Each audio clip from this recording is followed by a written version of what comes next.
How's it going, guys? And what are we going to be building today, Sunny? We are going to be building a dope-looking Netflix clone. So let's go ahead and show them, Kazi. So this is the clone that we are going to be building in today's project. That's what we're going to be working on, guys. So I'm going to quickly go ahead and start demoing it. We apologize for running a little bit late just because we're dialing in our setup and making sure that it looks phenomenal for you guys. But here is this clone that we're working on. So first of all, just take a look at it. It feels like Netflix. And if I go here and I want to play a trailer, you can go ahead and play a trailer. You think you can fix me? Also, guys, if you actually want to check this app out, you can go to that link right now at the top. I'll drop it in the chat, and you can actually play with this app yourself. Yep. So you guys Should can be actually awesome. go to this link right over here. Let me turn my audio a little bit lower so it doesn't peak. So yeah, you guys can go to this link. Boom. There we go. Yeah, and you guys can jump in and you guys can actually start playing with this app. So here you can see I can scroll through it just like Netflix. I can play trailers. So let me move this stuff out of the way. Move down. What trailer should we show them next? Star Wars? Let's check out Star Wars. Let's see. All right. So give it a little click, and it Let me should do pop it. in. Dope.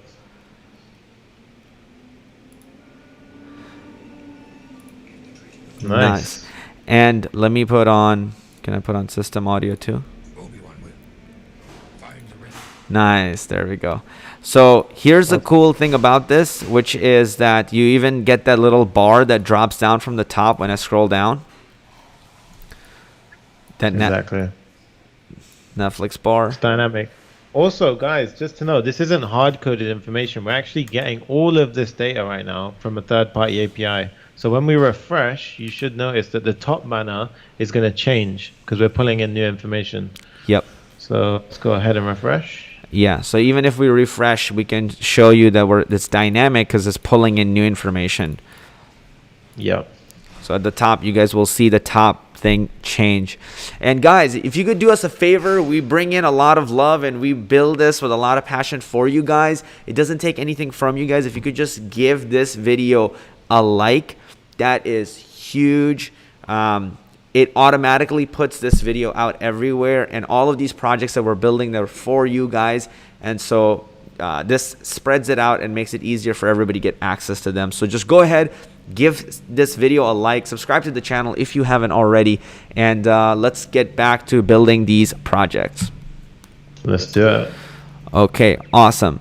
So should we kind of jump in and actually get started on it now, Sunny? Yeah, let's do it. So we actually set up a coding terminal that me and Kazi are sharing right now, and we're using VS Code Live Share. So it allows me and Kazi. So if I type in the terminal, you should see my little cursor over here. Perfect. Yep. Perfect. Yep. What we're going to do is, firstly, before we actually set up anything, actually, I think we'll spin up a React app first. That's always the fun Did we step drop to the do. link to this app, by the way? I dropped it on the YouTube chat. Might be worth dropping on Restream. Oh, I see. Yeah.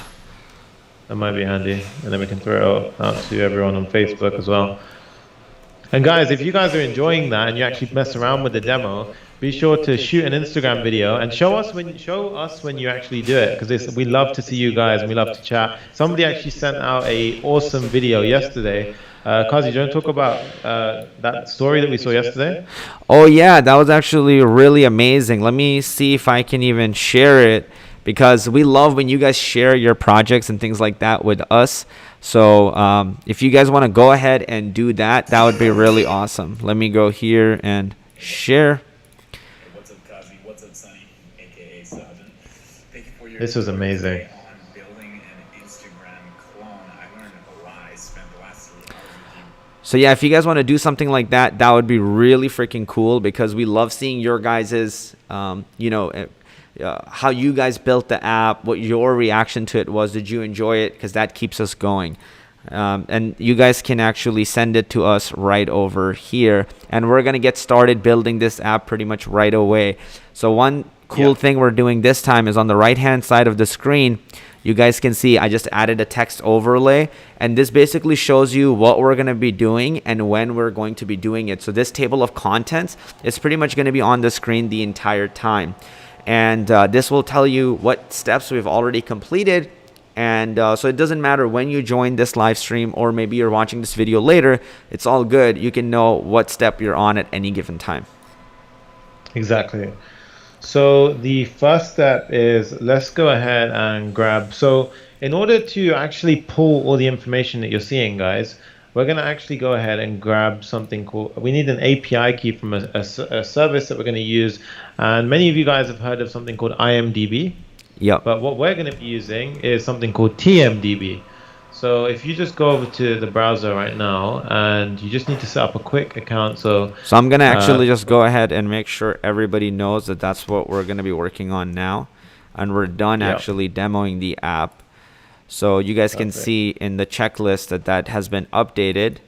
And now we're going to be actually getting get TMDB API key, right?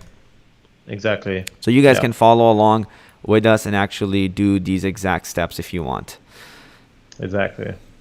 So what you want to do is go over to our website called TMDB. Is it tmdb.com? Yeah, just type in TMDB, and then it will give you a nice little Google link. So if you click on that one, and if you go to create an account with them, so let's go ahead and go to, should have a little account setting. Okay, so you actually, if you type in, let me send you a link. 1 second. I think here we go. Because I went to their developers one, so this is probably what it is. Join TMDB. Yeah, that's the one. Nice. Okay. Yep, you just need to click on, so you need to sign up. Are we going to be sharing this with anybody else, like our password or anything, or should I just use my private password? So no, this is going to be, the API key is going to be visible for everyone, but this password is going to be blocked out, so they won't be able to see it. Yeah, so use a private, whatever password. Okay, cool.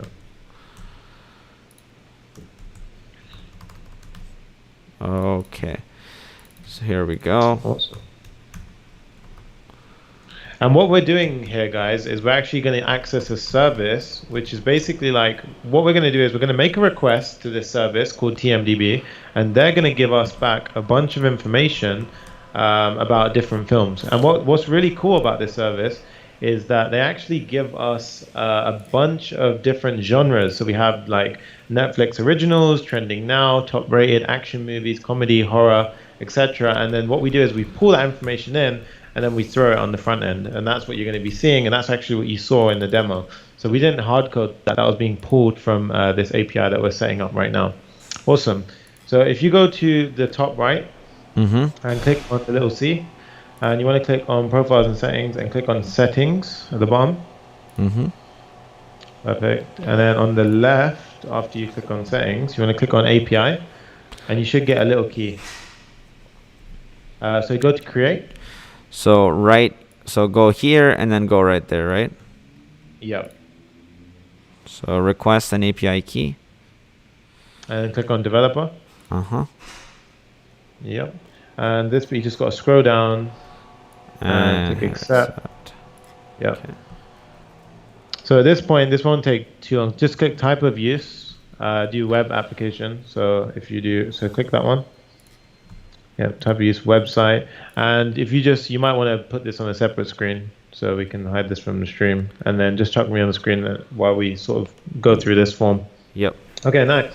So what you guys want to do is you just want to put in all the details. So there's application name, application URL. What about the application URL? What should we make that?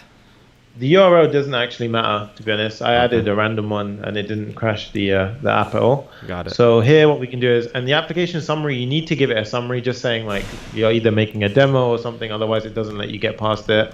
And then enter your details and you should be able to go through.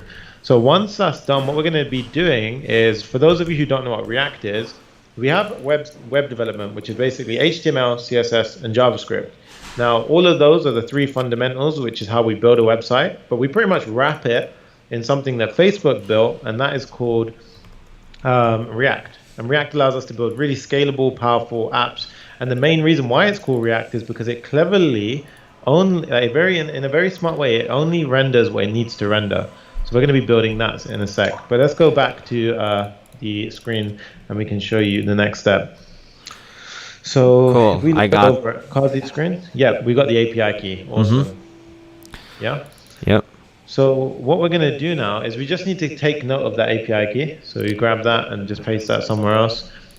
And what we're going to do is, yeah, maybe we just chuck it there. Yeah. Awesome. Do we need now, any of these other ones like API access token? So no, we don't need the API access token, but we could use the API request with Postman just to give a demo if you want. Oh, I see. So like basically just do Yep. this and give a demo with this. Okay. Yep. So for those of you guys who haven't used Postman, it allows you to send a request to any sort of API or a server. So in this case, what we're going to do is go ahead and make a Get request movies. to so get movies. Yep. Mm-hmm. And if you just paste it in there, Yep, right there. let's click send. And Nice. boom, we should get back. So you can see we got back a bunch of information. And what you notice Here's Fight Club. is I love Fight Club. Let's Yep. try opening it. And boom, it'll it give you a sends me bunch to of this. information. Awesome. Okay, great. So you have a bunch of information that comes back from that request. So that's an example of now it's working because it actually gave us some information back. So if you got this bit wrong, then it's probably your API key isn't correct. Yeah. Okay, so awesome. The next step that we want to do is actually go ahead and start our And React just so app. people So know the- how I did this is I hit new, Yep. then I hit request right here, and then all I did is paste this link. Just make sure this says get, and then my next step was to hit that button send. Yep. Mm-hmm. That's Okay. it. I think you can even press Command T to open a new tab. Oh, nice. And it will. Oh, Yeah, that's much a cool, easier. nice little shortcut. Okay. Cool. So the next step is let's go over to our code, VS Code, Mm-hmm. and let's actually share a terminal with each other so that way we can code easily together. Sure thing. Yep. So there we go. And if I go ahead and type in, I just need to click request read and write access. There we Okay, go. here, I made it. So now I can type in there. Perfect. Okay, so what we need to do now is we need to run a command. So make sure you're in the right folder that you want to start your work in. And we're going to basically run a command. So it's npx, and you need to run npx. You need to install npx before you can use it. And then we do create. So React. just 1 second. So up until now, right now, we just completed our getting the API key, right? Yeah, perfect. Okay, nice. And now we're about to create our React app. That's it. Awesome. Okay, nice. So let's, There we go. Let's update it as the top one as well. yeah. So create React app. Yep. Yeah. Keep going. Okay, those sounds start getting more and more hyped as we get through it. So now in the terminal, we're going to say npx create React app. And then what you need to do is just add a space and then just give it some kind of name. So in this case, we're going to say Netflix clone. And we're going to click enter. And that's actually going to set up everything, guys. So that sets up all of the stuff that you need to get running with your app. It will install all of the dependencies and modules and all the sort of clever stuff behind the scenes. So that will take about a minute or so. So while that's happening, let's head over to Firebase. So Firebase is a suite of tools by Google, and it allows you to do a bunch of clever things. So you can host your website, you can have a database, you can have authentication. In the previous session, we did a bunch of authentication stuff, so that'd be cool if anyone's interested in that to go check that out. But here, you just want to have a Gmail account, log in, and click on Add Project. And once we click on Add Project, you just need to give it a name. So in this case, we'll go ahead and call it Netflix clone. There we go, Netflix clone. Awesome. And this you can enable or disable based on if you want Google Analytics. There we go. Nice. So now we're setting up our backend. So right now for today, what we're going to be using Firebase for is for the deployment of the app so that we can actually host it. So when you guys are actually checking out the link that we had previously, which was this one. So you can see it on the screen. So the one that I'm highlighting at the moment on the code panel, that link is actually a real link. So that's a real link that's been deployed, and we used Firebase to do that, which is really, really powerful, and it allows you to pretty much get the app up and running and live is really, really quick. So yeah, nice. Let's go ahead and click continue. And now what we're going to do is, if you just tap that little web icon at the top. I will. And just to be very clear, we're now set up Firebase hosting, right? Yep. So now we're setting up Firebase hosting. And we're done with the create React app. Yeah, we're on fire. Moving fast. Yeah. Nice. That's the sound of us being done. That's the sound of success. Cool. We're gonna get so smooth with this. All right, let's keep going. Netflix clone. And then here we say Netflix clone, and then you want to tick that little box, yeah. So. Okay, so. Let's register up. Okay, so the next step where it says add Firebase SDK, we don't need to worry about that because we're using node modules. But this step you do need. So you want to go ahead, copy that, and then go to your terminal. So I think let's open up a new terminal and do that command, yeah. So you just simply enter that command. I think it might not work. So if it doesn't work, you might have to add sudo. So whenever you install something with -G, you need to actually have admin rights. You need to write sudo. And sudo basically gives you admin rights, so which is why I asked for your password. And then you pretty much run that command and everything should work as it needs to. And that's going to basically, oh, nice. Best channel for React now on YouTube. Ah, that's awesome, dude. Thank you very much. Love stuff like that. Yeah, so pretty much installing the Firebase tools is very simple. You just run that command, and then you'll be able to type in Firebase in your command line, and you'll get access to all of the Firebase tools. So that's pretty awesome. So somebody said, Chris Farley said, back with you guys today. I actually spoke to Chris Farley on Instagram. Nice. Really? Nice. Yeah, he reposted the story. So guys, that's what I'm saying. Like, repost stories, and I can have it, and me and Kazi can have a chat with you guys. And Chris, so this really time when you make a story, make sure you tag both of us, and also like I want to hear you speak with in your video and like show us your code. Exactly. Yeah, that would be awesome. Yeah. Oh, Abhinav said, are you using Oh My ZSH? Yes, we are. Sanchez says, gotta say, man, the quality of these live streams are top notch. Feels so smooth, almost like a video. Thank you. Yeah, that's the goal. That's the goal. Nice. Yeah, a lot of effort goes into making these super smooth and slick. Nice. Yeah. Okay, so we have done a bunch of work. So Firebase tools has been installed, so that's good. The next step, I guess, is so the create React app just finished, and we've got Firebase, which is just finished. So let's go ahead and. For now, what task? So if we're done, Firebase hosting. Okay, so we're done with Firebase hosting yet, or not yet? Not just yet. Let's go back to the browser and let's open up the little burger menu and click on the hosting. Okay. Yeah, that one there. And let's go ahead and click on get started. Awesome. And click next, and we can do that afterwards. Yeah, next. Firebase to next. Awesome. So this will set up everything we need. And the last step before we can say this step's completely done is let's go ahead and click that burger icon in the top left. And let's click on the little settings cog. So the settings, yeah. Project settings. And once that's loaded, let's go down to the bottom. And here we will find the sort of magic, which, actually, we don't actually need this today. So we are done. We are done with this step. Nice. Awesome. Okay. Yeah. So now we're done with this step completely, right? Yeah, we are completely done with Firebase. Awesome. Let's make sure that we put a nice little check mark next to it. Yep. I want to hear the little... Nice, guys. Done with that. So now we're going to be getting all the movies? Yeah, so now we actually start the build. So this is going to be the sort of where all of the sort of logic happens and everything like that. So yeah, we can actually go ahead and get started. So get all the movies. Okay.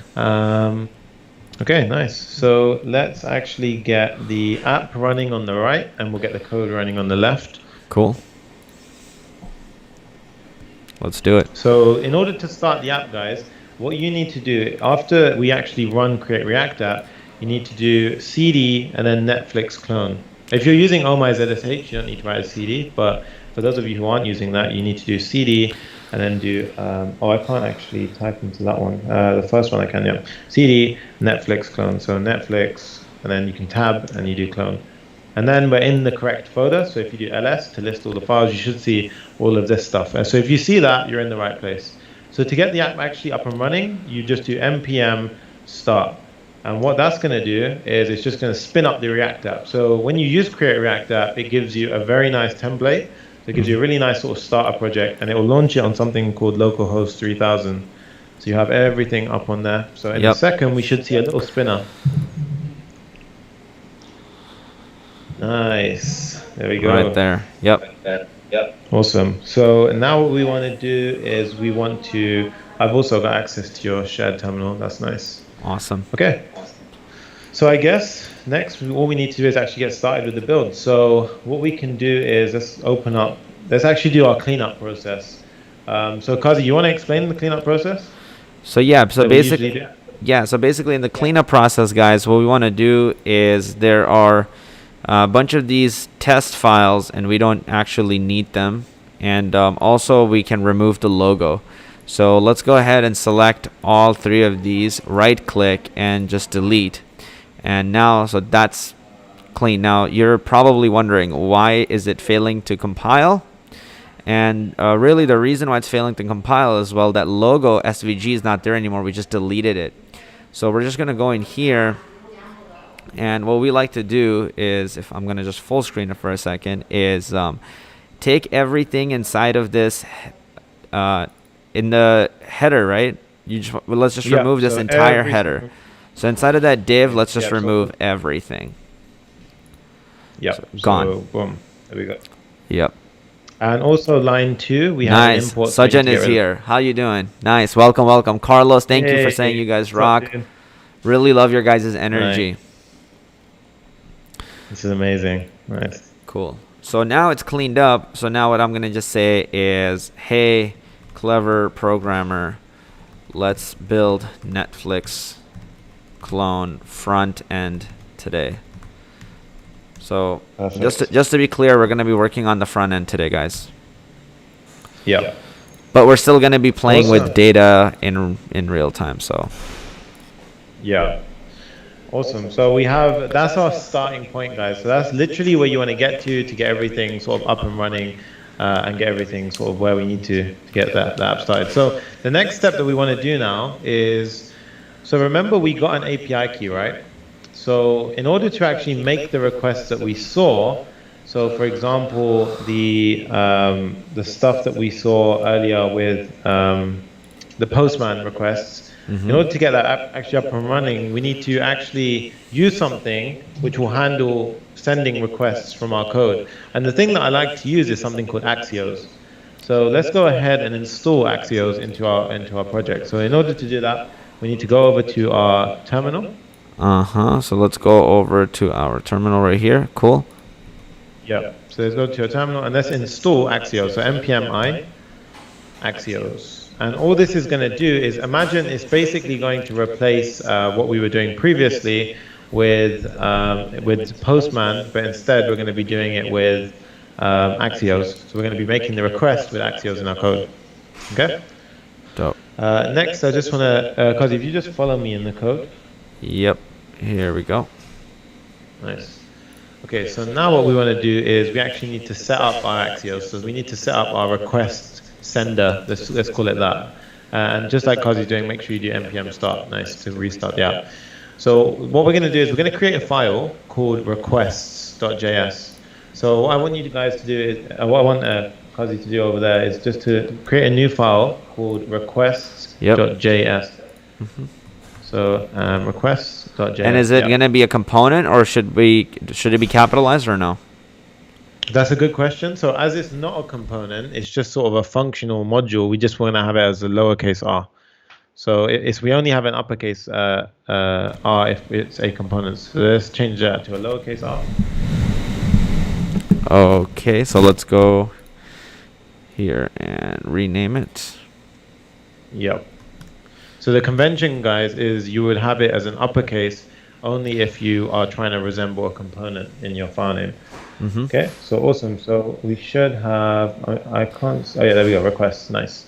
Okay, so now what we're going to do is I need to actually, so there's a bunch of endpoints that I found previously. So I found these on the TMDB website, and what I'm going to do here is basically first I'm going to add the key itself. So remember that key that we got earlier? So let's just add that here. So we say const API key. Const API key, and here we're basically going to drop the key inside of here. So if you don't mind just pasting it inside there, Kazi. Oh, oops, what's going on here? Am I out of sync? Maybe. I think I might have gone out of sync with you. You see that? Yeah. Everything's gone a bit. Okay, so I'm going to quickly rejoin your. Actually, no. Then again, we might be good now. Okay, so API. No, I don't think we are. Okay, I'm gonna rejoin. Give me 1 sec. Yeah. Yep, so let me rejoin. Maybe we can answer some questions in the meantime. Yep, I'll take on questions, guys. So if you guys have questions, let's take on some of your guys' questions. Paulo asks, or have you tried Insomnia instead of Postman? So yeah, the answer is, I mean, there's echo, right, on his voice. I don't know why that's actually happening, because I don't really feel like, yeah, give me 1 second, guys. I want to figure out like if there is echo. I want to remove it for you guys and just make sure. But to answer your guys' question, yes, I've used them both. I haven't used Insomnia as much, but I'm just more of a fan of Postman. It was kind of confusing for me to just figure my way around, so I kind of just stopped using it. So an alternative for Firebase. So actually, there's not actually many alternatives to Firebase that I've seen that do as much as Firebase do. So you have AWS can do things like they have, instead of cloud functions, they have lambdas. There's a bunch of things like that. But honestly, the easiest one that I've found is Firebase as a backend. Yep. So that's to answer that question. Yeah. Okay. Awesome. I think it's working now. Yep. Okay. Cool. Just keep going. Perfect. Okay, so we added the API key over here, so everything's all good now.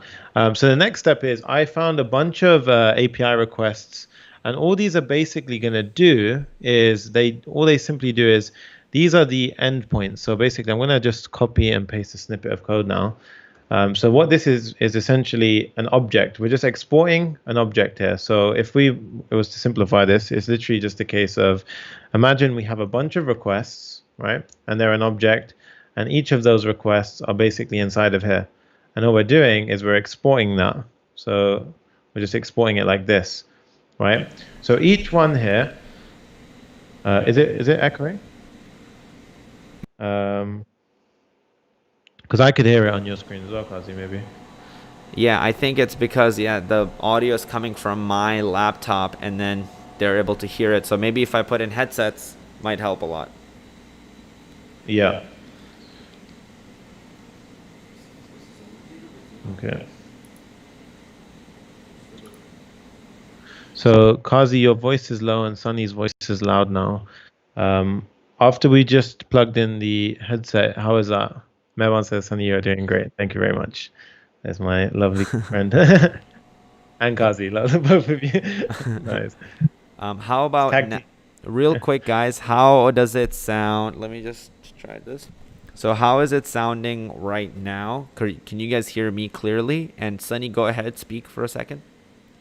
Hello. Are we all good? I think we're good now. I can't actually hear myself. Yeah, should be a lot better now. Yep. Okay. Yeah, that's much better. Okay, nice. So carrying on. So what we're going to do here, and the reason why we're doing this, guys, is pretty much just to make it easier later to use these requests, right? So if we actually check out the requests, so these are basically, imagine like these are just the ends of a URL. So they're just the endings of a URL, and all we're doing is we're just inserting our API key, right, where it's needed. And what you can notice is at the end of each of the lines. So if you scroll to the end of the lines, Kazi. So yeah. So if Oh, you you mean see, like if you this, just like pick, this. yeah. Okay. So you can see they have a weird sort of syntax, or sort of a weird sort of way that we request data from them.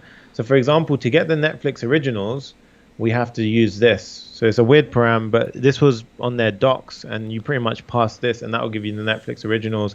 To get the, for example, action films, you give the key code 28 for the genres, and so forth. So each one has a specific key code, and they will give you the films back for that sort of stuff. So in order to get that working, I actually went ahead earlier on and I found all this, so that way we saved ourselves a bunch of headache in finding that during the stream. And then, so that's the first step done, right? We actually have all of this stuff in a really convenient object, and we're going to pair this together. So we're going to go ahead and create another file, another. Well, now I can't actually see your folder structure, Kazi. Oh yeah, So right if you here. go ahead and go to, You yeah, have so to if go you go inside of ahead and Netflix clone. Yeah. for some reason it's not showing up on mine, but it might come up once you start doing stuff. So if you add a file here, Mm-hmm. and let's call this In one, source, right? yeah, in source, and we're going to call this one Axios. So lowercase a, axios.js. Okay. Right. Nice. So I can follow you into files, but I can't actually see the files myself, Huh. which is super strange. Can you use a Okay. shortcut like Command P and then switch between, or like Command Shift P and switch between, Command P and switch files? No, because it goes into my one, but it's fine. So I'll follow you around until we sort of run into a hiccup. Okay. Yeah. So now what we'll do is in Axios, what we're going to do is, so every single request that I want to send is going to have the same beginning of like the same starting URL, right? So what I'm going to do is I've got a little snippet of code here. I'm just going to paste it here and we're going to explain what this does. So the top, what we did is we're importing Axios, and basically that's just using the package manager, the package or the module that we installed earlier, which is essentially going to do what Postman does, right? And then next, what we're going to do is we're going to create an instance. So Axios gives us this very nice method called create, and all you do is you pass it a base URL, right? So this basically means every single time I was to do something like instant, so instance.get, then for example, this would be sending a get request. So if I was to write, for example, foobar, then the URL that we're actually going to be sending to is going to be this. So it's going to actually look something like this. I see. Does that make sense? Yeah, so basically it's just taking this thing and then it's appending it to that. Yeah, and it's a very Cool. simple sort of, it's a very good pattern to use whenever you're doing a lot of sort of requests from your app. So with that said, what we're doing is we're exporting this, and then we pretty much have the bones for sort of starting to make requests, right? So everything sort of is looking good right now. So let's go over to app.js. So I think you may need to follow me. Yep. So app.js. So now what we're going to do is let's actually start to get a little bit. So right now, I guess we actually said that we were going to fetch movies, right?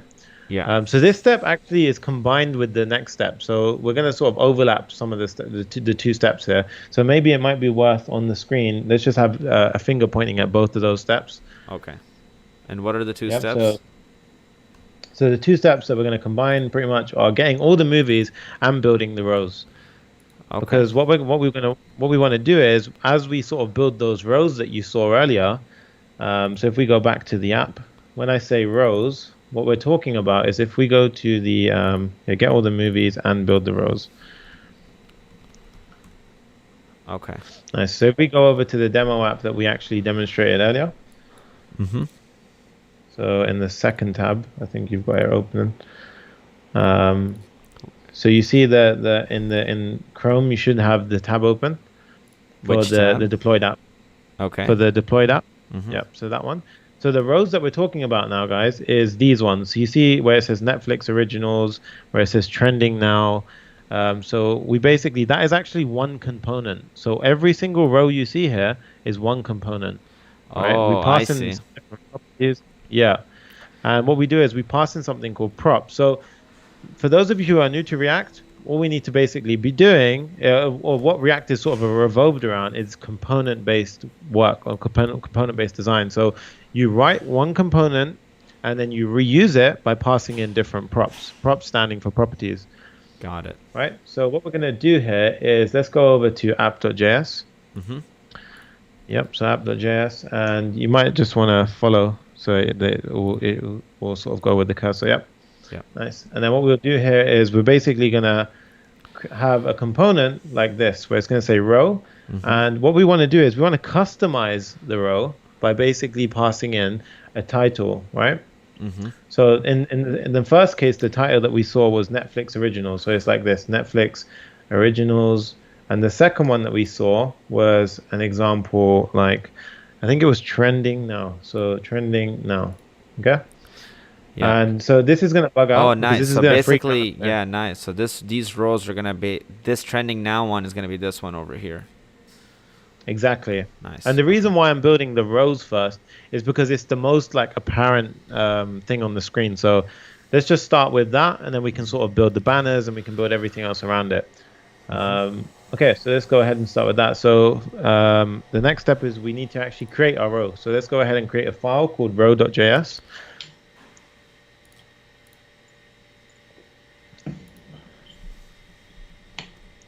And this is gonna be a component, right? Yeah, this is a component, so it needs to be capitalized. And then here we've got a really nice snippet. So what we need to do now is do okay, so Kazi, while you set that component up, I'm going to rejoin the session so it doesn't mess up. 1 second. So I think all you need to do is run rfce, so using the ES7 snippets. Mm-hmm. And that should get you up and going. So RFCE, guys, is a really nice trick, by the way, that many people don't know about. And it's basically going to allow you just to write those four letters and press enter. And then it will actually sort of get everything set up. I don't know why my code base isn't starting. 1 second. Let me just restart my VS Code. Okay.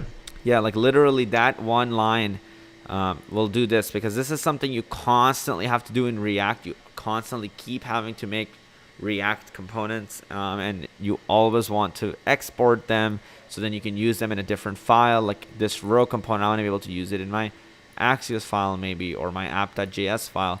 So RFCE just allows you to do this thing very easily. Yeah, exactly. And So if you now I'm code, in. so Carlos, one thing I do want to mention is like, I also do a lot of development in Vim, and one thing I recommend is, at least for me, I wanted to take the modern world, like Visual Studio Code, PyCharm, all that, and then combine it with Vim, which is just all command line. And the best solution I found is use Vim inside of Visual Studio Code. So like I'm still fast, but I have all the bells and whistles of Visual Studio Code now. Nice. Yeah, Kazi's trying to get me over to Vim. We're always going back and forth on it. So now what we're going to do is, if you just follow me, Kazi, in live show. Give me 1 second, because for whatever reason, it switched audio. It's like it's not from my headsets anymore. So give me 1 second. Yep. Okay, now we are good. Go ahead. Perfect. Okay. All right. Mm-hmm. There we go. So now what we're going to do is, let's just sort of get a baseline. So what I like to do is I just mark it out. So here we're going to have some kind of title, which is going to say trending now, Netflix originals, etc. And then we're going to have a bunch of images. So I want to have a container. So like some kind of container with a bunch of, let's call it posters inside, right? So there's going to be a bunch of posters inside of it. And those are referring to each of the films that you see.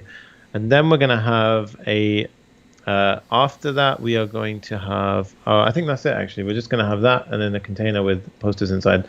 So here, we noticed that when we actually created the component over here, which we actually need to import. So I'm going to quickly import that. So I go to the top and I say import row from, and then we do the file directory, so row.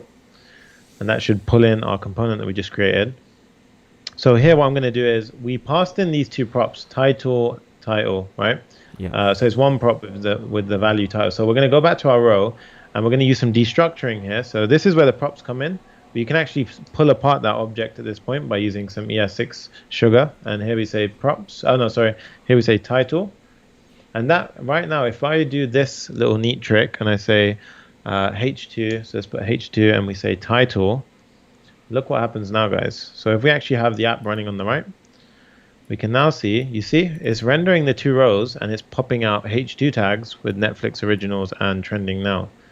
So we've already got that sort of starting point, which is quite nice. Yeah. Yeah. Nice. And now what we're going to do is we're going to proceed to the next part.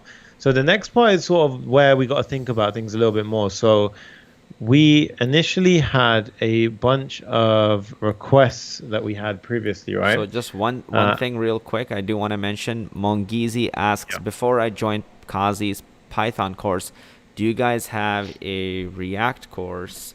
I'm still basic in JavaScript. So yes, we do have a React and JavaScript course, and that course is called Profit with JavaScript. So if you guys are interested and you want to join that course so you can learn all of these skills, but most importantly, learn how to actually make an income with these skills, the link will be in the description and you can click that. So Mongiz, you can check that course out. That might be helpful for you. Yeah. And it doesn't matter if you're still basic, guys. We go from literally basic all the way up to React development, which is awesome. Yep. So cracking on, we've got the row component. So here what we want to do next is I actually want to have it so that we have a bunch of movies, right? And what we're going to do is, the way we're going to do it, so it's a combination of things that we need to do now. So the first thing we're going to do is we're going to use something called state to keep track of those movies. So state is like short-term memory. When we refresh, it disappears, but it's a very good place to store some information. So the easy way of putting it is that state is basically the way to write variables in React, right? So here we're basically going to write const, and then I'm going to do this, and the name of the variable is movies. And this is the syntax of how we do it. So it's movies, and then you say set. Oh, oops, I don't know why it's done that. The set. So movies, set movies, like this, right? McVision says, how can I join your course, Kazi? So there is a link in the description below. You can check that out, and it's got all of the course details and everything that we offer. Feel free to just go ahead and check that out. Yep. So yeah, So, definitely. Yeah. So this is how we pretty much set up a piece of state. So we say use state. So we're using a React hook here. And hooks are like these little functional pieces of code that make our life so much easier. And then inside of these brackets, you give an initial value. So here I'm going to give an array. So an empty array. Here we go. Empty array like that. And then what we need to do is, because we're using that, we need to pull it in from React. So we say use state up here, and that means that we can actually start using it. Otherwise it'll freak out saying, why are you using use state before you've poured it in? So with that said, we now have an empty movies array. So it's an empty array because we declare that over here. Now what we want to do is we need to kind of fill it with some information, right? We need to give it some information. We need to actually populate it with some stuff. But what we need to actually do at this point, so remember those requests that we sort of set out to and created earlier, right? Yeah. If we go back to app.js, what I'm going to do now is I'm actually going to do a very sort of nice little trick here. And if I go to app.js, so I just want to check. So yeah, Stephanie so asks, what we're going to do, where are you getting these code snippets to paste? And so basically we have an extension called, which one is it? Is it ES6 something, right? Yeah. ES7 React Redux snippets. So that's where we actually pull that RFCE snippet from. And these are other extensions that we're currently using, the bracket pair one and the live share one. That's how we're able to share live with each other. Exactly. Yeah. And I do recommend you get those extensions because it saves you the hassle of remembering how to write stuff, which we all sort of forget. So next we're going to basically add another prop, and we're going to call this one fetch URL, right? And this one basically is just going to be, so when I say fetch, it's basically the URL that we're going to start pulling the information from. Because imagine the Netflix originals row is going to have a different request to the trending now row because they're going to pull different information, right? So in order to do that, what I'm going to do is I'm going to pass in a value here and a value here. And those values are going to be the requests that we set up earlier. So here I'm actually going to say import, and I'm going to say requests from, and I'm going to basically just go over to the requests. So requests. And what this will do is if we actually go ahead and look at our requests again, we can see, so remember all of these requests, so the fetch trending, fetch Netflix originals, etc. Now I don't need to write this long, ugly sort of thing inside of my app code. I can just pretty much reference this key and it'll give me what I need. So we can go back. And now I can basically say requests dot, and the one here, I think it was fetch. Let me find the name of it. Oops, what was it? So if we go back to, let me get that up as well. So we've got the requests. Yeah, so I want this one. So I want fetch Netflix originals.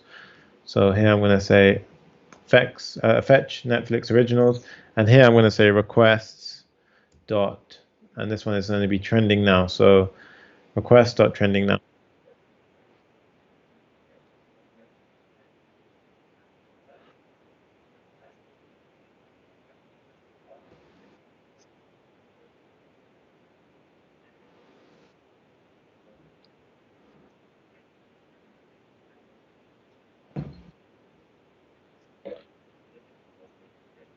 Yeah, even on your screen, I think mine doesn't show it, but if you click on, if you add a dot after requests, the minute you add a dot, it will show you all the options.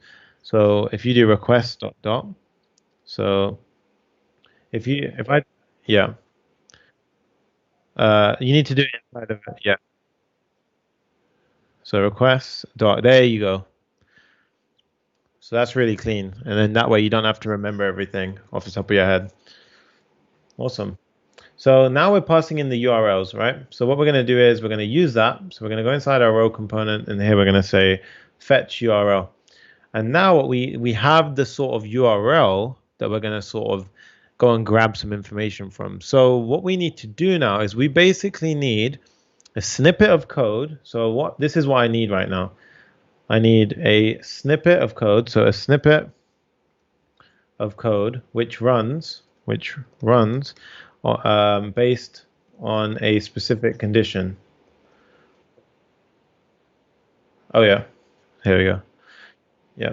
So what I just wrote here is we basically need a snippet of code which runs based on a specific condition or variable. And basically what React was that does is it muted? gives us. Am I muted? For a second, Frankie just told me I was not following you earlier, so I just clicked follow. Oh yeah. Yeah, I don't think you got muted, but I saw that when you weren't following. Yeah. Got it. Okay. So now we need this, so a snippet of code which runs based on a specific condition or variable. And React luckily gives us a really nice hook. So it's called use effect. So we have to import it. And basically what we do is we write use effect. And inside of here, we basically we have two things. We have the first argument, which is just a function here. And then the second thing is these brackets, so these square brackets. And basically, so I'm going to explain what this does now. So this piece of code inside of here is What are we trying to? By the way, what are we trying to achieve, Sunny? Like, right, like with this? Yeah. So what we're trying to achieve here is I need to run a piece of code when the row loads. So when this row component loads on the screen, So I need to run a piece of code. Just to be clear, when this thing loads, you want something to run. Yeah, exactly. So Okay. when that row appears on the screen and it loads, I want to basically make a request to TMDB, which is that movie So service. basically, you want to which be is able gonna to give us all pull. You want to be able to pull this information right when that row loads, right? Exactly. Got it. Exactly, So yeah. like even this thing. Okay, cool. So, and then you want to be able to basically pull the information for all of these. And when we say information, well, it's the image that we need. Yeah. We also need it from the trending now or the top rated category. Yeah. Okay, So awesome. so the categories are based on the fetch URL that we passed in as a prop. Yep. So that So was this is So this is a really good way of using use effect, you guys. Like basically, every time this row will load, this snippet of code will run. And so as soon as Yep. this row is loading, we want to be able to like feed it the information that it needs. Exactly. Awesome. And what we can do is in this bracket here, if we leave this blank, we're basically saying run once. So if we leave the brackets blank, then we're saying run once when the row loads and don't run it again. Right? So Yeah. that's what we say if we leave it blank. If you were to pass in a variable here, so for example, if I passed in movies, it's going to run once when the row loads, and then it's going to run every single time movies changes. So we call that a dependency. So it's dependent on if movies changes Yeah. as to whether or not it needs to Exactly. refire. So anytime this variable movie changes, this snippet of code is going to run. But if you remove that Sunny movies from here, and it's an empty bracket, yeah, so basically this code is only going to run once because of this, only on page load, and that's it. Exactly. Yeah. Yeah. So that should help everyone understand sort of what use effect does. So let's actually start coding in here. So what we need to do is I'm going to pull in, remember we created that little Axios helper. So I'm going to actually use that here. So I'm going to say import, and I'm going to say Axios from, but I'm not going to do the typical thing of pulling it from Axios to the dependency. I'm going to go ahead over to our file where we created our little helper, because this one, remember, if we actually, so if I go over to that file, This so I can right see here. it. So, yeah, this one right here. So remember, we called it instance here, but because we export it as a default, when we bring it in, it doesn't actually matter what name we use, which is why over here, when I actually import it, I can call it whatever I want. Really? Right, so here I can say Axios. Yeah, so if you have a default import, you can actually rename variable. Oh, interesting. But Okay. if it's not a default import, that's when you have these squiggly brackets. So if it's not a default, got it. So this is Yeah, why. so So that's I the thought this name was like really important or something, because I was always confused why we really need that name. But now, so this is just like really the alias, whatever you want to call it. Okay, I understand. yeah. But a handy little lesson is if we go back to Axios.js, if I was to basically do this, so if I was to go here and get rid of export default, Then you would have right, to if I, destructure it. yeah, so if I, yeah, exactly. Yeah. Why So was it giving an the way error we though? do that, Oh, I see. because you'd have to do it like this, yeah, and then you get rid of that. But so a rule of thumb here, guys, is you can only have one default export in a file, but you can have several. Ah, that's really nice. So then you could. Oh, okay, that is really helpful, because every time I was like, oh, if I need to make multiple components, I have to make multiple files, but maybe I can actually keep them in the same file and then destructure them in another one. Yeah, so exactly. So that's why it's really, really nice thing. And a lot of people, it took me quite a while to figure that one out as well. Like a default is actually, I didn't realize you could rename it. I thought it was super crucial to keep the name. Yeah. That's what I But thought. yeah, nice. Okay. So I think you just need to refollow, Kaze, if you go back Yeah, to, I yeah, will. Yeah. nice. So now what we're going to do here is we're going to use it. So I'm basically going to say, what I need to do now is I actually need to run a bit of asynchronous work. So I need to basically make an asynchronous call, because I'm sending a request outside to a third-party service. Remember, guys, it'll be really quick, but it's going to maybe even take a second or half a second, but we call that async. So in order to run an async function inside of this little use effect, because you can't actually use async things inside of a use effect, you have to do it in a special way. You do this, you say async function, and you say fetch data. So you write a little internal function, right? So inside of here, we're going to actually do all the fetching. And then afterwards, you just call it. You just say fetch data. That's how you do it inside of a use effect. So it's a bit of a strange one, but you actually need to do it like that whenever you have an async, right? So now what we're going to do is we're going to say const request. So we need to make a request. And the way we're going to do it is we say await. So await is going to say, when you make this request, wait for the promise to come back. So wait for the answer to come back. So if it goes off to a server, even if it takes 5 seconds, wait for it to come back and then do something. So we say axios.get. And then here, I'm going to use that fetch URL that we talked about earlier. So imagine what it's doing here is it's going here and it's starting. You get this beginning URL. So imagine like this is what we're doing. So we get that beginning URL, and then we pass in a URL here. So for example, we passed in the fetch Netflix URL, which if we go to this one is this. So I'm just going to grab this and show you what we're doing. And then here, this is actually just going to, because we're using the Axios that we set up earlier, it's basically doing this. So this is the URL it's sending a request to now, but it will replace the API key with our API key. Nice. Does that make sense? Yeah. So you see, it's a very, very nice, slick implementation, but it looks very clean as well. Like we don't have to write much code to get that working. And now what we're going to do is so what I like to do at this point is do console.log request, right? So console.log request, and the reason why I do that is because I like to see what the data structure is that we get back. Because remember, we don't actually know what. So I need to just do a little something like here to return request so that it doesn't freak out. But here, console.log request is needed so that we can actually see the data structure that we're getting back. So I'm going to save this now. And what I want you to do is, if you full screen the browser, so let's go ahead and full screen the browser, and let's just open the inspector, but let's go to our app, so the local host version. Yep, so let's open up inspector, and now on the right, so if you go also console, if you open up the console, yep, we can see there's an object, right? Yep. See it says object. If you click that, you see this is what's coming back from that request. So there's two objects because there was two rows and each one has a different thing. So now this is how you actually inspect what comes back. So we're not interested in the config, we're interested in the data. And in specific, we're looking at data.results. So that's how we sort of find what the structure is, right? This one. So right whenever over you here. make so whenever you make any sort of API request, a thing that people usually get stuck on is like, how do I know what's coming back? And a good way of testing that is console log it and then see what you're getting back. So now we know that the stuff that we're interested in is inside of data.results.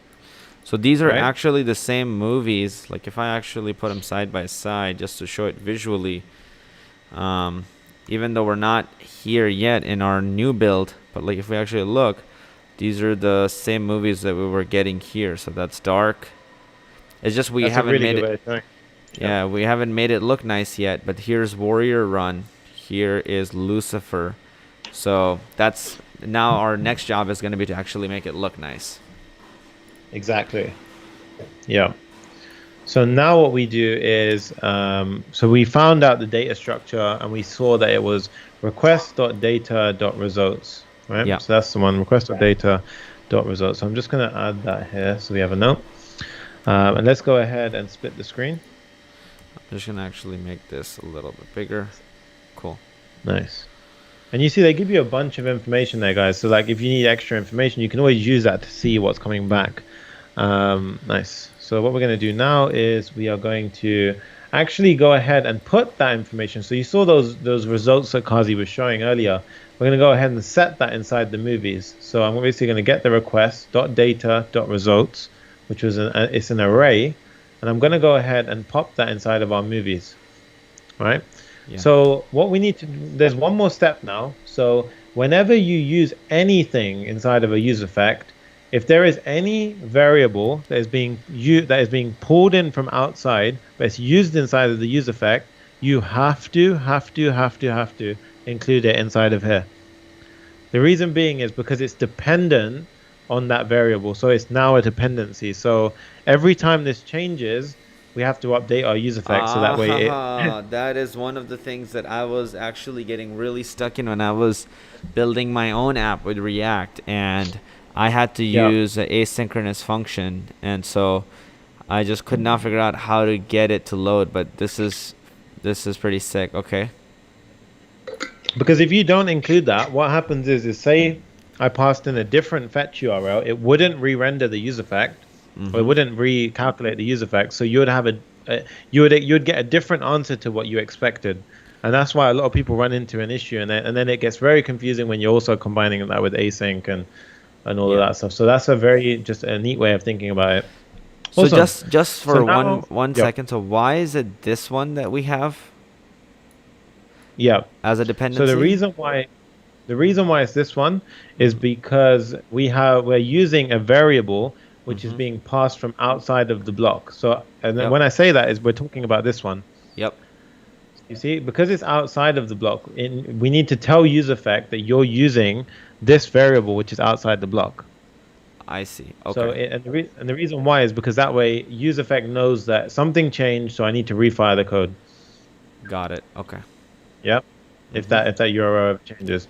Now Yep. the way what I like to do just to get a little sanity check is I console log the movies to see if anything's actually working or pulling through as we expect. So if we go ahead and inspect the screen, we should be able to see now. You can see that we get an array, and that's got a bunch of movies inside of it. Oh, nice. So now that's all we're just getting here, Yeah. instead of So we're getting everything all else. the movies come through. Yeah. Beautiful. Awesome. So we get all the movies that come through. And then the next step, I guess, what we need to do is actually just kind of render out. So let's render out our first bunch of images. So what I'm going to do now is we've got those movies. I'm going to create a div, and I'm going to call this div. So I like to use something called BEM, which is a way that we use. It's a way of naming your classes inside of React. So in this case, the component that we're inside of is called row. So what I'm going to do is I'm going to say the surrounding container is going to have a class name of row, and then inside of it I'm going to have a div. So this is going to be the container around all of those films that you saw previously. Yeah. And the reason why I want them inside of a container is so that you can scroll through them, right? So we need to kind of scroll through it. So that's why it needs to be surrounded inside of a container. So, so when you're inside of saying, here, so these rows are going to be inside of a container, right? Right. These ones. yeah, Okay. exactly. Cool. So I'm So just going this to one is visually gonna be kind of have a container like this. Exactly that. Yeah. So this one's going to be row posters. So this is actually going to be the container called row posters, and then inside we're going to have some elements which are going to be row poster. We're going to have several elements with row poster. Yep. Yeah. Mm-hmm. So several row posters, right? Let me just do this. Yeah, several posters. Nice. So now what we need to do is we basically just kind of need to map through. So what I need to do now is I need to say movies dot map. Oops, movies dot map. And what map is going to do is basically going to go through that array that we saw earlier. So it's 20 different things inside that array. And every single time we iterate, it's going to go ahead and get the next object. Logan is here. Awesome. Hey, welcome, Logan. Awesome. Nice. Essa is here. Essa is like, this looks awesome, dude. Nice. Glad And you're enjoying it. one thing I wanted to tell you, Sunny, too, is you know about this one? Devin says you should definitely try an extension like Quokka to auto print the console logs in the code editor. No way. That's actually awesome. I didn't know about that. What That is would that? be insane. Is it a extension for? I haven't used that. We can look at it right now. We can have a check in Quokka. Yeah, let's So actually. let's go take ahead a and check that. I haven't heard that. I wonder how it evaluates things that are like sort of async or something. Live scratch So pad. Let's go down and check the docs to see what it does. So await result. Oh, what? Oh, look. Oh, damn. Hold on, I'm having a lot of trouble seeing this. Community features only, right? Yep. Okay, so we got it. So is there a way to make it work, or is it just gonna work right here? I don't know. Let's have a check. So if I do console log movies, I guess it would have. If I do something like this, so const a equals, let's just say 1, and let's say console log a. Yeah. Nothing came up. No. I mean, we can definitely look into that. That would be pretty cool, though. That might be Okay. handy. Okay. Yeah, Cool. because then we could, if we get that working outside of a session, it might be handy for everyone to see. Awesome. Okay, so now what we need to do is we say movies dot map, and then that's going to go through that list of 20 things that Kazi sort of showed earlier, and for every single object, so we call that movie. So we're writing an ES6 function here. So movie, and then what we're going to do is we're going to say return me. Console, so it's erroring out because I've got an empty div here. So here we're going to say return me an image. So I want to do an image, and the reason why I want to do an image is because we're basically going to see the we want to see those pictures, right, that we see. So inside of those array objects that we saw earlier, there was a special property in there which was called poster path, right? So it was Yeah. movie and then it's dot poster path. And what we're going to do here is, and for the alternative, we're just going to say if it doesn't have that, we're going to say get the movie dot name. So that was another sort of attribute inside of one of those objects. Oh, nice. So alternatives, so that's basically like a fallback for images. So if it doesn't get the image, it'll just get the. It'll Exactly. just get. Nice. Okay. Cool. Exactly that. So it's going to go ahead and give you that. Oh, that is cool. Instead of console log, do console.table. That is a great hack. Look at that. Oh, damn. I didn't know that. That's Yeah, nice. Dev. I didn't know that. Yeah, this is we need Devin Gray on every live stream because he's just dropping Yeah, that's major awesome. keys. This is the one That's he really, said. really cool. Console.table. That's the first time I've heard of that. Nice. That is Awesome. clean. So, You can sort so the this table is- too. Look at that. You can sort the table. oh, damn. Nice. It's like full ready to go. That is actually mind blowing. That is so helpful. You could drag nice. it. You could drag it. Look at that. Nice. Okay. Yeah, That is because sometimes when you use the normal inspector, it doesn't come out too nice. Yeah. But I would recommend doing a console log to see the structure, though, so that you'd see that it's an array, see that it's an object. That would help you sort of understand the structure. Mm-hmm. But that's a really good tip. Yeah, nice. Okay, so what we're going to do now is, for some reason, we're seeing this error, which is strange. So if I open up my inspector, let's see what happens. So we got array. I'm just looking inside. So we can see array, and then we've got poster path. Interesting. So it should be, right? Poster path. Just trying to figure out why that's actually freaking out. Oh yeah, okay, nice. So the reason why this is happening now is because poster path is actually looks something like this. So I'm just going to paste it in here, right? So this, I know why this is happening now. So I'm going to go ahead and paste poster path. So just so you guys see, the attribute that I was talking about was something like this. It looks something like this, right? Mm-hmm. So you can see that's not a URL, which is why it's falling right. back. Oh, Yeah. right. Yeah. So what we needed to do is, there is a URL, and I found it previously in the docs. So if we go up to the top of the file, I'm going to add a const here, and this is the base URL that we actually need. Ah, nice. And then Right. it append to that is where you'll get your images from. Exactly that. So right now what I need to do is I need to say, I'm going to do string interpolation. So this is a JavaScript feature, and then here I'm going to say boom. I'm going to do this, boom. And I'm going to say base URL. So I'm going to do base URL, and then I'm going to have the movie poster, right? Which is should be all good now. So now if we save it, we should see some huge images, right? Ooh, Nice. nice. So we get some massive images now. Wait, what is happening? Which is nice. Oh, yeah, there we go. Yeah, because we haven't set any styling, so you just can Yeah. get these huge images. And at this point, don't freak out, guys. It's a completely normal thing, and we just need to add some styles to this to get it working right. So what we're going to do now is, to get that looking a bit cleaner, we're just going to do a few things at this point. We're going to add a class name. So we're going to add a class name, and we're going to say this is a row poster, and save it. So let's go ahead and, we should actually add prettier. By so the that way, it's- Devin said, yeah, we can add prettier right now too. Devin said you have to run Quokka by holding Control-Shift-Q on the current Right. file. Control Shift Q. Oh no, don't do that. Don't do that. Oh, Control Shift. Oh, I'll press Command Shift. Yeah, Command Shift Q. I was like, whoa, I was about to close everything. Then. Yeah. Yeah. Control Shift Q. Logan says those Okay, images so are maybe- very high resolution. Yeah.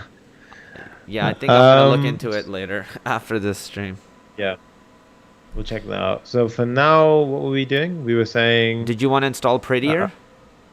Yeah, let's actually do that now, because that might actually be really helpful. So let's go to extensions. I recommend everyone does this, by the way, guys. It's a really handy extension. So type in prettier, Yeah. and you then guys- what I like to do.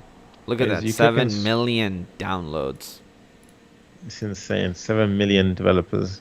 And then let's go to, you need to go to your preferences. So if you go to the little Apple icon, oh yeah, oh nice, I didn't make it out. I So didn't know you here, could if you do that type later. in, so if you get rid of everything inside the search at the top, and just type in format. So go ahead and type in format Yeah, on this was save. Yep. yeah, this is the most annoying one, guys. Like you will not find this, but this is actually like I could not get Prettier to work for so long because I didn't know my way around Visual Studio Code that much. I'm from PyCharm and Python world. And so here you make sure you go into the settings. So step 1 is get into settings. Very important. Step 2 is type in Yep. format, okay? Literally type it, hit enter, and then this is where it will come up. Format on save, editor.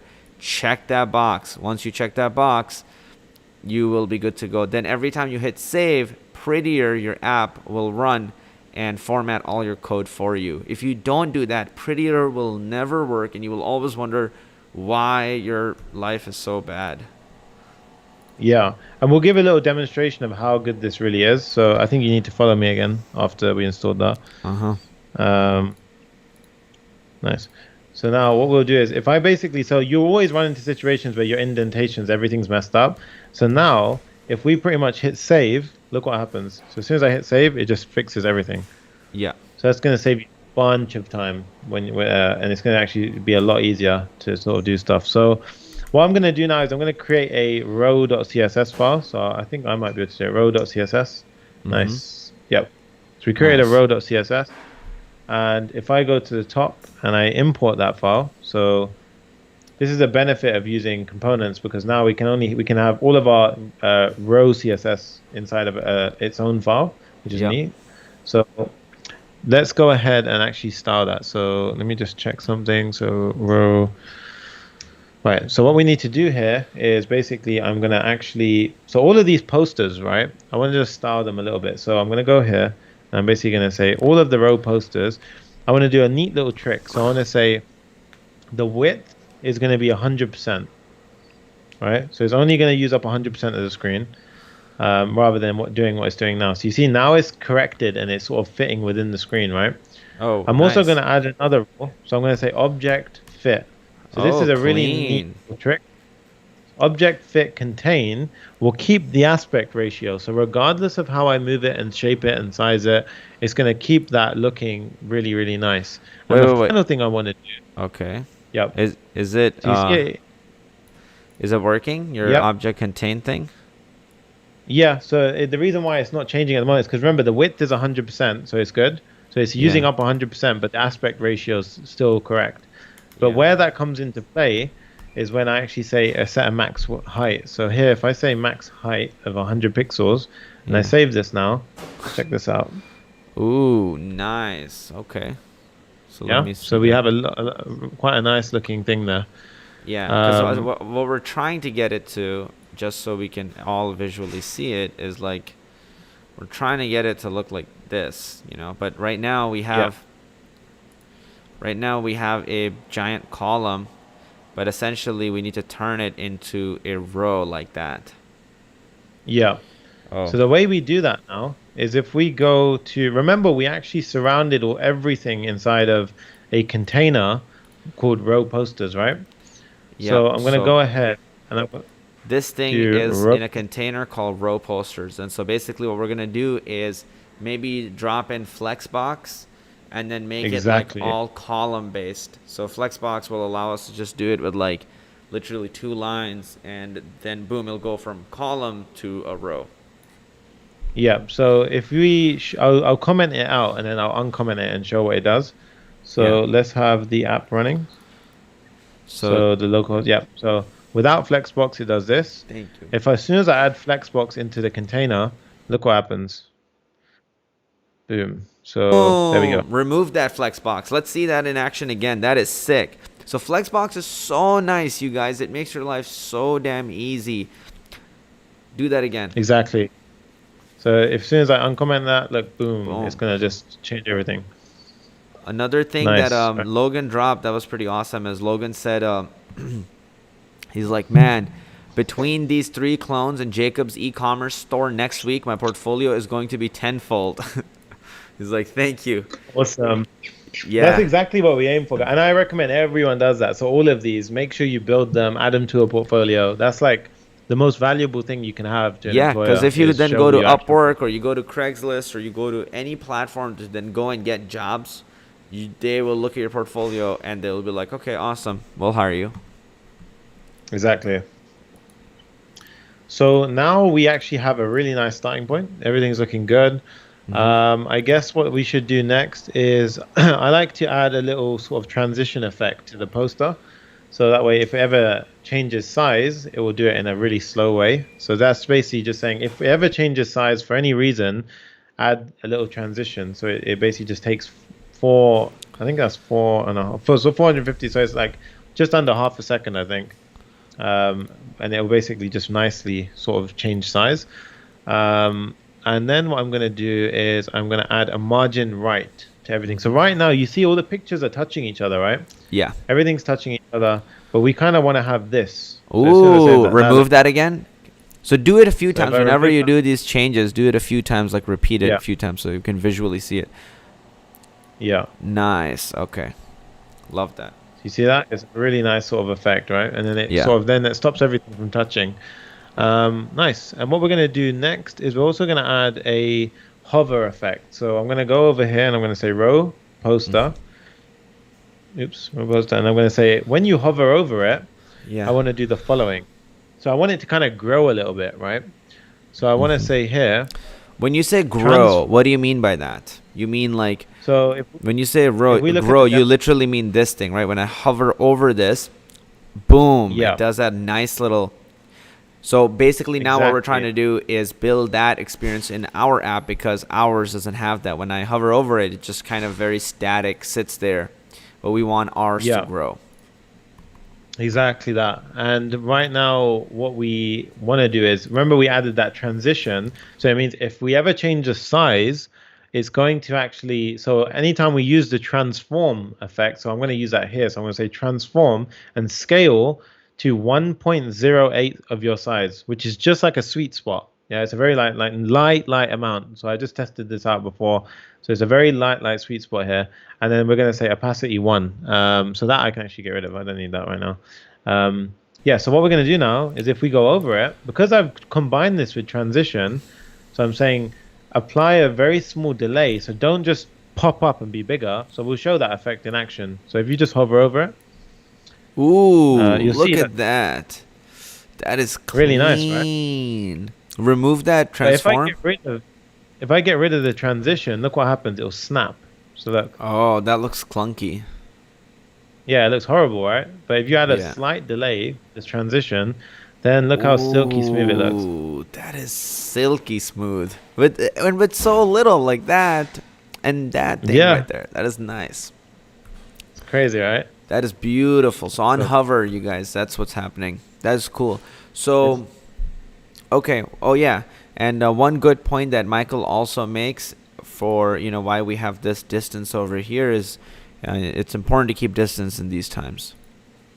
Nice. Yeah, so a little bit of social distancing even for our app. Nice. So for the row so that container that we spoke about earlier, if you notice, because if you just go over to the app now and just start scrolling right, look what happens. So start scrolling. Whoa, like we don't want that to happen, right? We don't want to. Yeah. Literally, my header is moving out of the way, whereas in the actual Yeah. app, the header and everything stays there, and just this thing moves. And also just that row moves. Actually, I just realized nothing else moves, just that row. That's really cool. So Yeah. here, this entire app moves rather than the row. Yeah, so we want to keep it. We want to kind of keep that straightforward there. So the way we do that is we go over to our container, which is row posters, and we add this rule here. We say overflow Y should be hidden. So that's we're saying the vertical axes. If there's any sort of room for a little scroll bar, we want to hide that.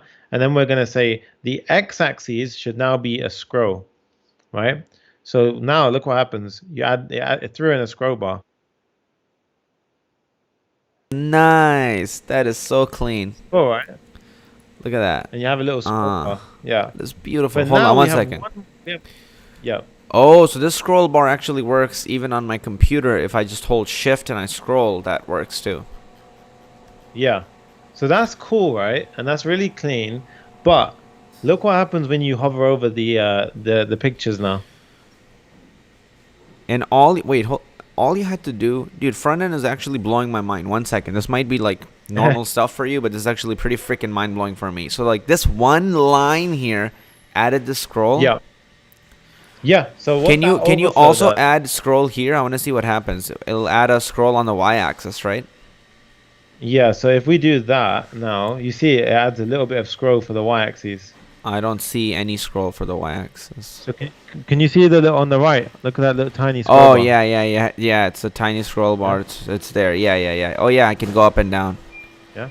And the reason Damn. why that's happening is because remember, like think about what's happening here. So when it goes a little bit bigger, the actual container is getting bigger, so there's a reason to scroll, right? I see. Yep. So here we run into like a front end sort of decision where what we need to say is we need to say, Hidden. okay, in that case we want to hide the vertical scroll, and what we want to do instead is add a padding of 20 pixels so that when it grows, it's gonna grow and you can see the growth. So that now if you hover over it, Ooh. then you have to click yeah. So now it doesn't crop. You see that? It's not cropping the tops off, Yeah. right? But if I get rid of that padding, look what happens. Yeah. It's gonna crop. When it zooms in and it crops out. Yeah, I see. I see what you're saying. Yeah.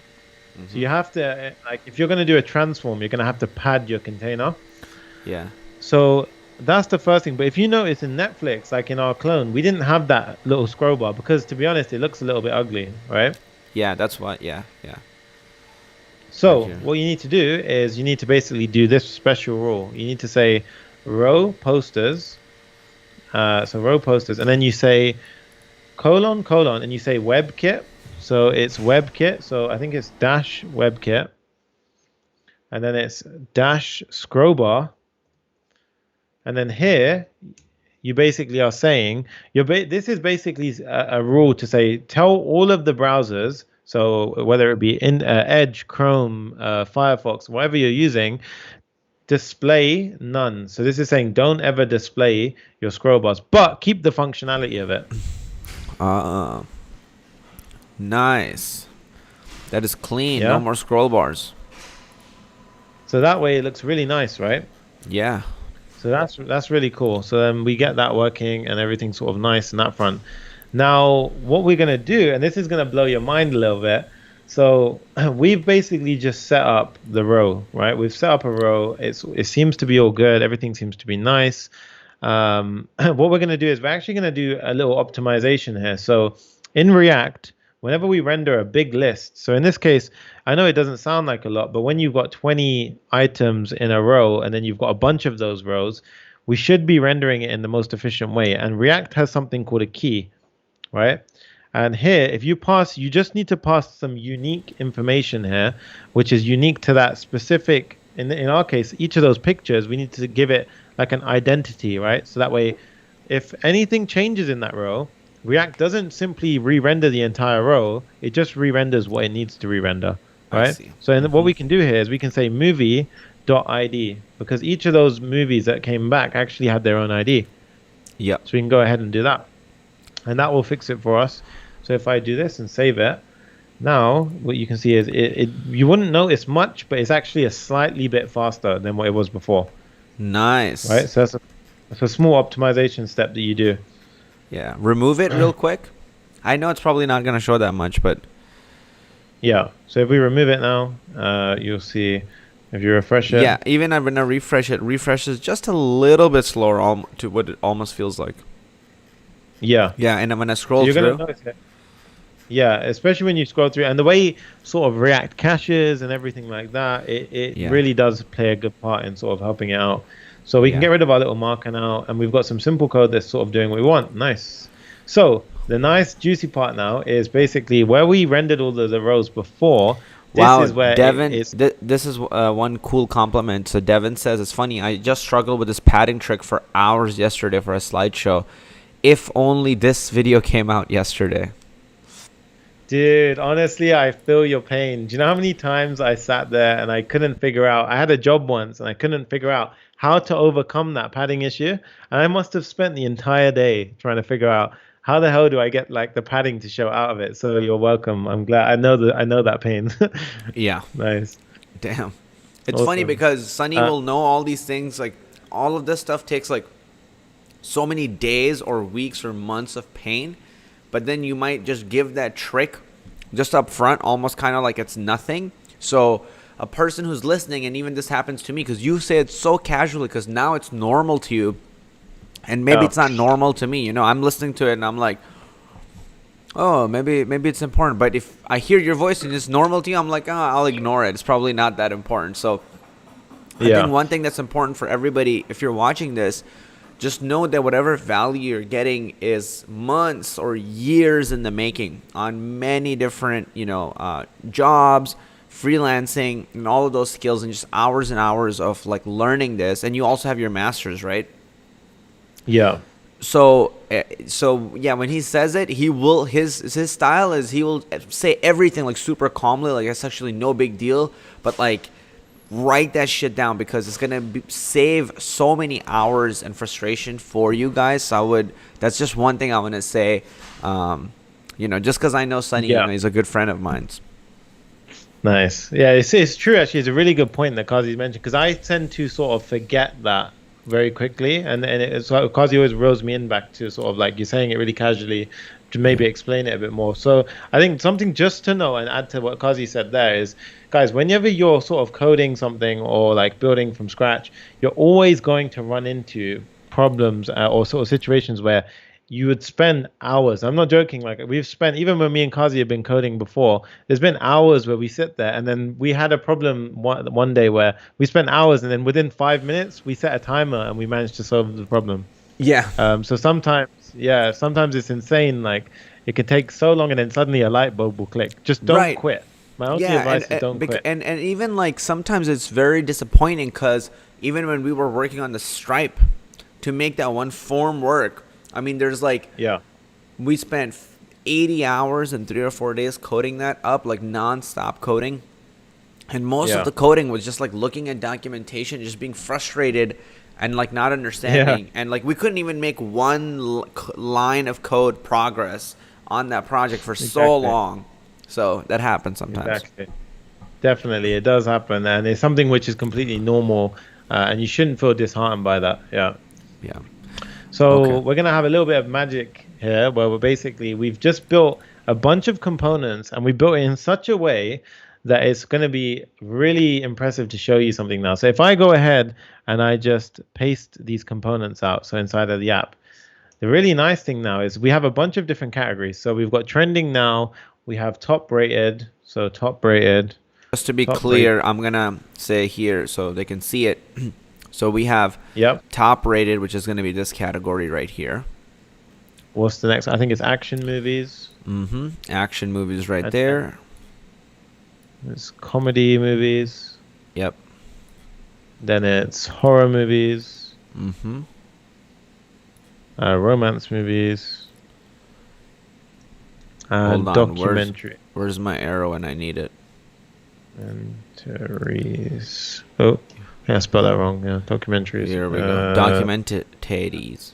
Right here. Yeah, there we go. And here, what we're going to do is we are going to add in the appropriate requests. So this is another example of if you build something right, it's actually going to be very easy and it's going to make your life super easy when it comes to doing it. I just need to get the request on my screen because I don't get the autocomplete for some reason. So let me go ahead and open up requests. So now let's go ahead and pop these in. So we've got fetch top rated. So this one's top rated. Fetch. And Kazi, you can start from the bottom and I'll start from the top. You can start popping them in if you want. So I'm action following movies. you, so I'll stop following you. Oh yeah. So fetch action movies, comedy, and horror movies. There we go. So that one's documentaries, and that one's because this is how you guys are going to see it. So romance, that one is, yep. And then the final one is horror movies. So I think let's swap this one out. So this one is dot fetch horror movies. Awesome. Now, if I just click save, the whole app is literally going to do its magic. Oh, snap, son. Crazy. That's so cool. That just worked. Just clean. It just works. Look at which is that. nice. Hover over it. So nice. Damn. Yeah. And also, we forgot to do one cleanup step. So when we actually were cleaning up the app, if you just follow me one more time.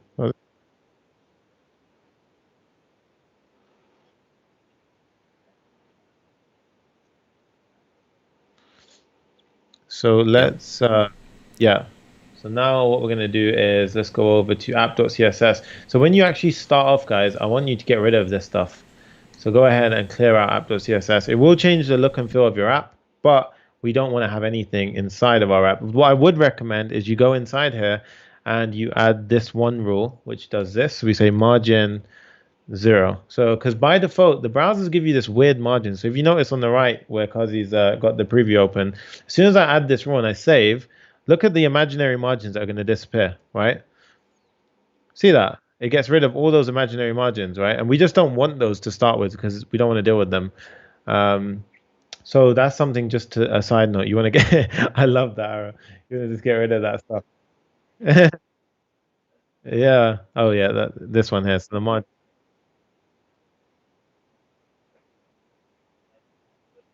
Yep. Yep. Yeah. Yep. And then that way, all of your styling is going to be all of your actual styling. It's not going to be getting rid of things. Index.css, you can leave this stuff. This is just going to be some font stuff. So unless you change the fonts, I'll just keep this. But app.css, I would change. Okay, so now, with that said, we've got a nice looking app. But have you noticed that the app that we saw earlier, if you notice, the app that we saw earlier, so we had the Netflix originals were bigger than the trending now top rated. So we had larger tiles. So yeah, I can hear you. Yeah, I can hear you now.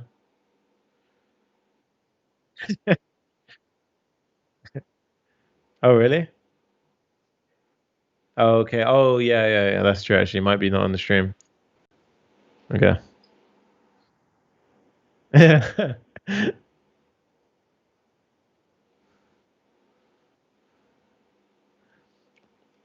Okay. Okay. Now I can't hear you now. Cool. You can get back to it. Yeah. Yep. I got you. Nice. Okay, so now what we need to do is yeah. So now what we need to do is change that to app first. So here what we want to do now is there's a few things we need to change. So if we notice, so that look at the deployed app, Kazi. The This deployed version. Yeah. So notice how those you see the tiles here are bigger, right? So let's go down. Mm-hmm. So notice how the tiles are bigger, and also if you look a bit further down, you'll see on trending now, we don't actually have the posters. We have these other thumbnails, right? Yeah. Yeah. So we need to fix this, but we want to use the same component, but we just want to have a slight variation. So what I'm going to propose is, as all of the stuff from the Netflix originals down are the smaller design, and it's only one row at the top which is slightly bigger. Yeah, it's like We're the gonna height. There's like more height Yeah. here, right? And maybe less width. No, width I think looks. So if almost you look the at the same. posters, so the poster's actually much bigger, as opposed to the ones that you can see in trending now. I see. Yeah, so you get a much smaller poster there because we're pulling in not the a poster, but we're pulling in a thumbnail instead. Got it. So what I'm going to do now is I'll show you how we can actually do that. So for that bigger one, what we're going to do is we're going to pass in a is large row. So is large row, right? And by default, what this means is it means true, but you don't actually have to write that. So we're going to pass this in. So if we go over to row, I'm going to go and pull in that prop. So we're pulling that in. And now I'm basically going to render the styles based on this. So the first difference I want to have is rather than having a poster, I want to have it so that if we're using a large row, don't use the poster path, but use the back. It's something called the backdrop path. So what I'm going to do is I'm going to say, if you're using a large row, then use the poster path. Otherwise, use the movie.backdrop path. And this will make sense in a sec when we save it. So as soon as I save this, notice on the right now, all of the trending now, top rated and everything, look what happens. You see that? Looking nice. Yeah. But the sizing is the opposite way now. So we want those to be smaller and the other one to be a bit bigger, right? Yeah. So the way we fix that is we go over to our row.css, and I just need to do a few different rules now. So firstly, I need to apply a class name based on which one was actually coming in. So what I'm going to do here is I'm going to do some string concatenation. So I'm going to do this. So I'm just going to do a little change, a tweak here. And I'm going to say everything gets a row poster class. So everything gets the original row poster, but if it's a large row, then I'm going to give it an additional sort of class called row poster large, right? And what this is going to do is we're going to style it basically and say you get the bigger styles if you are a larger row, right? So if we go into row.css, now what I'm going to say is that the larger rows are going to get a max height of 250 pixels. So they're going to get slightly bigger. So if you see the normal rows got 100 pixels, but the bigger one is going to get a 250 pixel limit. So this is going to be the Netflix original one. Yeah. So now you see they're a bit bigger, right? Yep. They're a bit bigger. And then we go over here and we say row, and then I'm going to add another hover rule. So just like we done here, but instead I'm going to say this one gets a slightly bigger hover. So it's not 0. It's not 0.08. It's 0.09 instead, right? Oh, and this damn. So now check this out. Look at that. So now if you do that, it's really thick, right? You get a really nice user interface, and you get bigger posters at the top. And guys, this is all using the same component. So I really want to stress that. So now we have just by passing in one prop, we can differentiate if that row is a large row or if it's a small row. So that's really powerful. Wait, hold on. So so let me actually. So go over to app.js and you'll see it here. So row. Okay, so you have a row component, and then you are giving it a title prop, and where are you telling it it's a large row? So just for the large row, we pass in this is large row. With nothing, no equal signs, nothing, right? So if you don't pass the equal sign, it defaults to this. So I'll keep that there for now. Okay, That's nice, what that nice. basically does. And so when I go to row, it's taking the title fetch URL and is large row. Nice. Okay. Yep. And if that is true, then it does this large styling. Yep. Okay. And also, got it. And this large styling is, where is this large styling at? It's in row.js. No, I mean, row.css. Sorry, yeah, row.css. Yeah. Nice. Okay, so right over here. Okay, nice. Clean. Stuff, right? Very clean. Really nice, right? Yeah. Nice. Okay, so now what we're going to do is we are going to move over to the so we've got the rows set up, so they look really nice, they look really clean. What I do want to do is, if you just follow me again, if this go to row.css. Oh, nice. Yeah, so if we go to row, so now the outside row, if we notice that it's actually touching the side, so I don't want it to touch the side. So I want to basically say row, and then I want to give a margin, and I'm going to say give that margin margin left of 20 pixels. So now look what happens. So if we go back and I uncomment that out, so you see it pushes it to the right because we're giving it a left margin, right? And that gives that little nice gap. Yeah. And now what we're going to do is we're going to basically go to our app, and basically I'm going to get rid of this top "Hey clever programmers, let's build Netflix clone for today," and I'm going to mark down some stuff that we want to have here. So there's two components I need to build now. There's one which is the nav bar, so the nav bar should be at the top, and there's another one which we're going to call it a banner, right? So if you go into the deployed app, we can give a quick demonstration of what we're talking about. So you've got the banner at the top, which is this big thing, and then you've got the nav bar, which is the nav bar with the quirky So sort of banner, animation. so banner, when you say big thing, is like where it says The Witcher right now.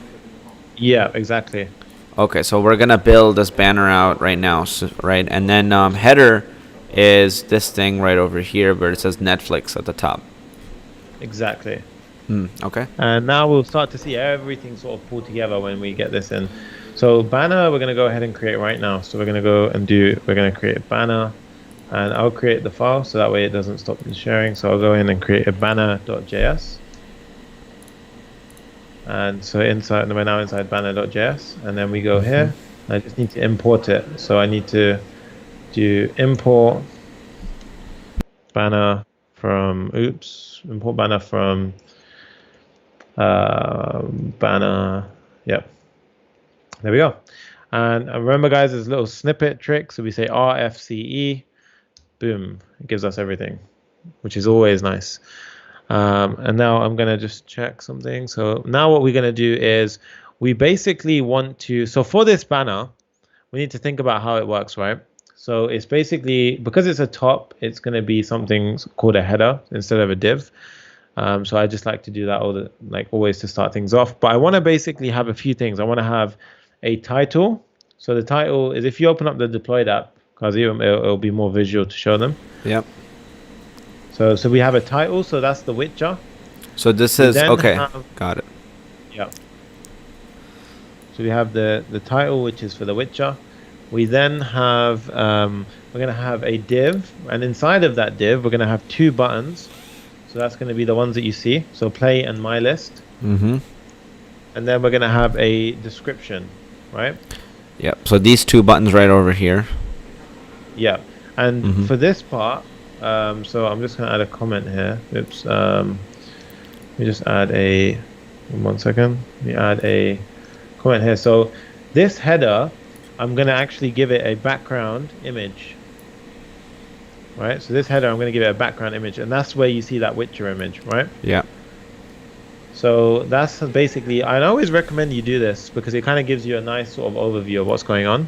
So what I want to do now is I basically need to have a movie. So this is where we have some pretty cool logic. So I'm going to make a request here. So I'm going to need the, so firstly I'm going to need to set up some state. So I need to have a movie piece of state. And I'm going to do set movie. So I'm just setting up some state here. And what the purpose of this state is going to be pretty simple. And what all it's going to do now is it's basically just going to be responsible for whatever random movie gets selected at the top. Yeah? So, yeah, this is this is a random movie because every time you refresh this, it actually gives you a new movie, right? Yeah, exactly. So we're going to write that exact logic right now. Yeah? So and it is fast. Every time I hit refresh, that's crazy. Yeah, the styling here was the really sort of critical part because it's super responsive here. So we'll show that now as well. So if we go to what we need to do now is remember we demonstrated a use effect earlier. So a use effect is a piece of code which runs based on a given condition. So in this case, we want this to run once when the banner component loads, and that's signified by this. Because we have nothing inside of it. Yeah? Nice, yeah. And then just like earlier, we showed that if you want to run a asynchronous function, so anything which makes a call to an external API or something, here we're going to say fetch data.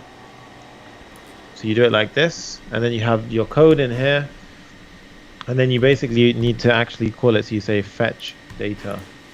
Yeah, that's a good idea actually. We should update the side panel.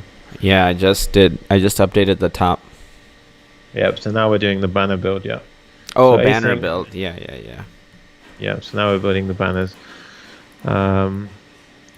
And then we should tick off the rows because the rows are pretty much done now. Nice. So then what we're going to do is we have fetch data. So all I need to do here is I need to actually first, I need two things. I need requests. So I need my request. So I'm going to say import Axios, which is, remember, like our sort of postman kind of thing from our Axios, which had that sort of base URL configuration already set up. Mm-hmm. And then I'm going to say import the requests.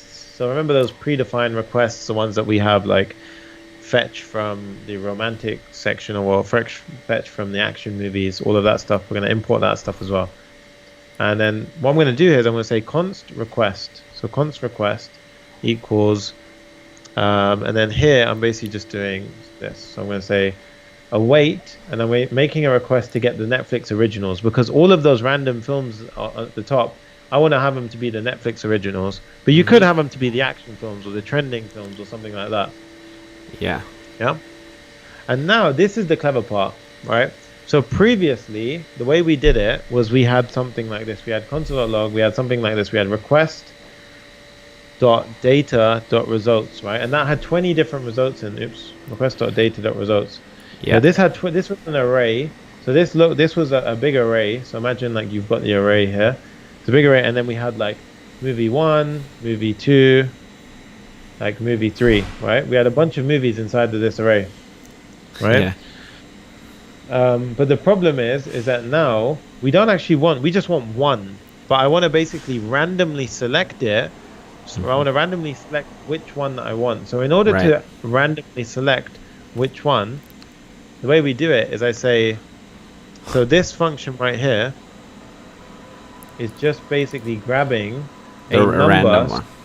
Yeah. Yeah. So this right here is grabbing a random number between like 0, so the beginning of the array, all the way to, you have to do -1 so that way it doesn't risk going over. Yeah. Yeah. So we do that. So then what I'm going to do now is I'm going to say, I have a nice one I want to show you. Yeah, it's like I have a, yeah, there you go. Yeah. So you could do that, right? And then what we're going to do is, rather than console logging it here, I'm actually going to just go ahead and straight away set this as the movie, because this is going to get us one thing back. Nice. Yep. So I go ahead and do this. Yep. And to test that it all works. So this is just a random, this all simplifies to one string, guys, or one specific movie or object or something, right? Like it's an object in that array. So this will just get you one of those items randomly. Yeah, so I've got some error here. Where is it? Because we've got this. Set movie is this. You're not closing. I think this, there's something with the squiggly and this thing happening. So it's something with the closing. I've got a snippet here, fresh snippet. So let's just do this. So this is a fresh. Yeah, there we go. Yeah. Nice. So then we return the request outside. Okay, cool. We need to basically import use effect. So yeah. Oh yeah, you can. Here we go. All right, nice. Nice.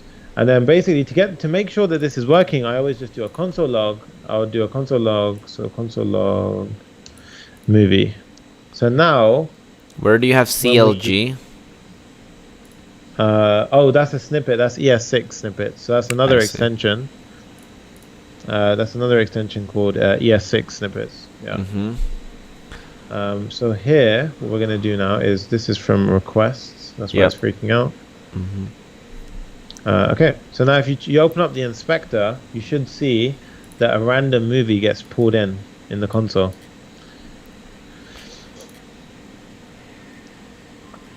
Okay, so you should see, we need to actually stop. So I'm going to just go to row and stop console logging in row, because that's spamming the console log. So now if it refreshes, we should see it. So you should see original. So it says, you're getting the entire object, right? Yeah, I am. So now it should be doing it. So we're making a request to fetch the Netflix originals. Banner 21. So it would start off as empty, but then if you go down, it should actually be correct. So let me double check on my. Yeah, so it is there. It is there. Yeah. So if you go down, It's empty. it's coming. It's coming up on my localhost. So if you refresh again, so there you go. So if you go up, Nice, so right here. there you go. Yeah. Yeah. So Nice. that's gonna be the movie, the randomly selected one, right? And every time it sort of starts, it will randomly get one. Yeah. So what we're gonna do now is we're actually gonna use that movie to actually put that background image and do a bunch of stuff around that. Yeah. Yep. So the first thing we're gonna do is we are gonna have a div. So I'm just gonna go here, and inside of this header, I'm gonna have a div, and I'm gonna call this div. I'm gonna say banner content. So this is just gonna be all the contents that we see, including the text, the buttons, and everything like that. Yeah, everything Right. except right there. Yeah. But the actual sort of header itself should just have a class name of banner. So this goes with bem, and then everything inside here now goes here. So that we've got some structure to it, right? Mm-hmm. Okay, and then what we're gonna do now is for the title, I'm gonna have a H1. So I'm just gonna have a H1. And, So what's the reason for having a header like this class over here and then this banner contents? Like, why can't you just not have this header over here and just have everything inside of this div? Yeah, so that's a very good question. The reason comes to when we start styling it. So I need to start doing some stuff with the background image for the banner, which I don't want to affect this stuff. So I want to apply a different rule here than I do to this container. So this is initially, applying to that image in the background? Yeah, so that will be applying to that sort of background stuff. But the banner contents, Which is this. you run into some small quirks, yeah. Got it. But most of the time, you can actually get rid of the div. But in this case, the way we're going to style it, it kind of clashes. So which is why we have to be a bit careful. Makes sense.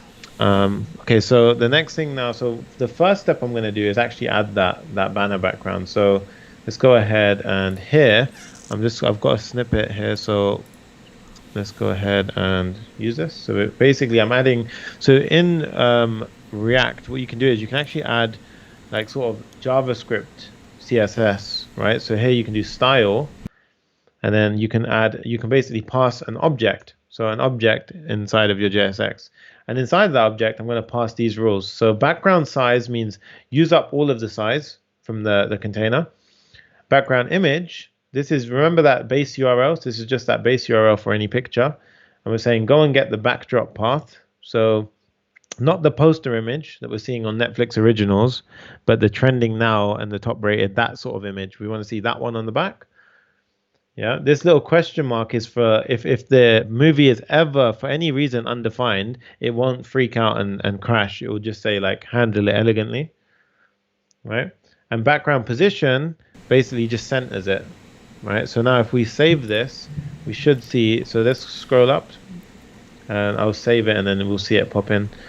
So now if I save this, we should be able to see a oh right, because we haven't actually got any content inside here, there's going to be nothing to sort of, so that's why it's not going to see anything just yet. So we need to add something here. So what we're going to do is in the H1, I'm going to basically do this. So I'm going to say, I did notice, so I actually tested this a little bit earlier, and I found that some films that come through here actually either give you a title, a name, or something called an original name. So the way we sort of account for that is we do this. Ah, So interesting. we say, Okay. yeah, so you say if, because some APIs don't always give you consistent information. So to account for it, you just find the edge cases. So in this case, they can give us in. So This is so elegant. I love that, like, question. It's cool, so right? you got the little ors that take care of your edge cases, and then this little thing here that is clean. That is clean. And it does it in priority as well. So it's going And to yeah. check for the title. Yeah, and because you're using all the truthiness that's already built in, you don't have to write, because most people would be like, if movie title does not exist, then basically look for name, and then look for original name. So they would have this like giant if then statement. Here you're just like using taking advantage of how or works, because that's effectively what it's doing. And then this question mark here just handling any errors. I mean, this is really clean. This is really clean.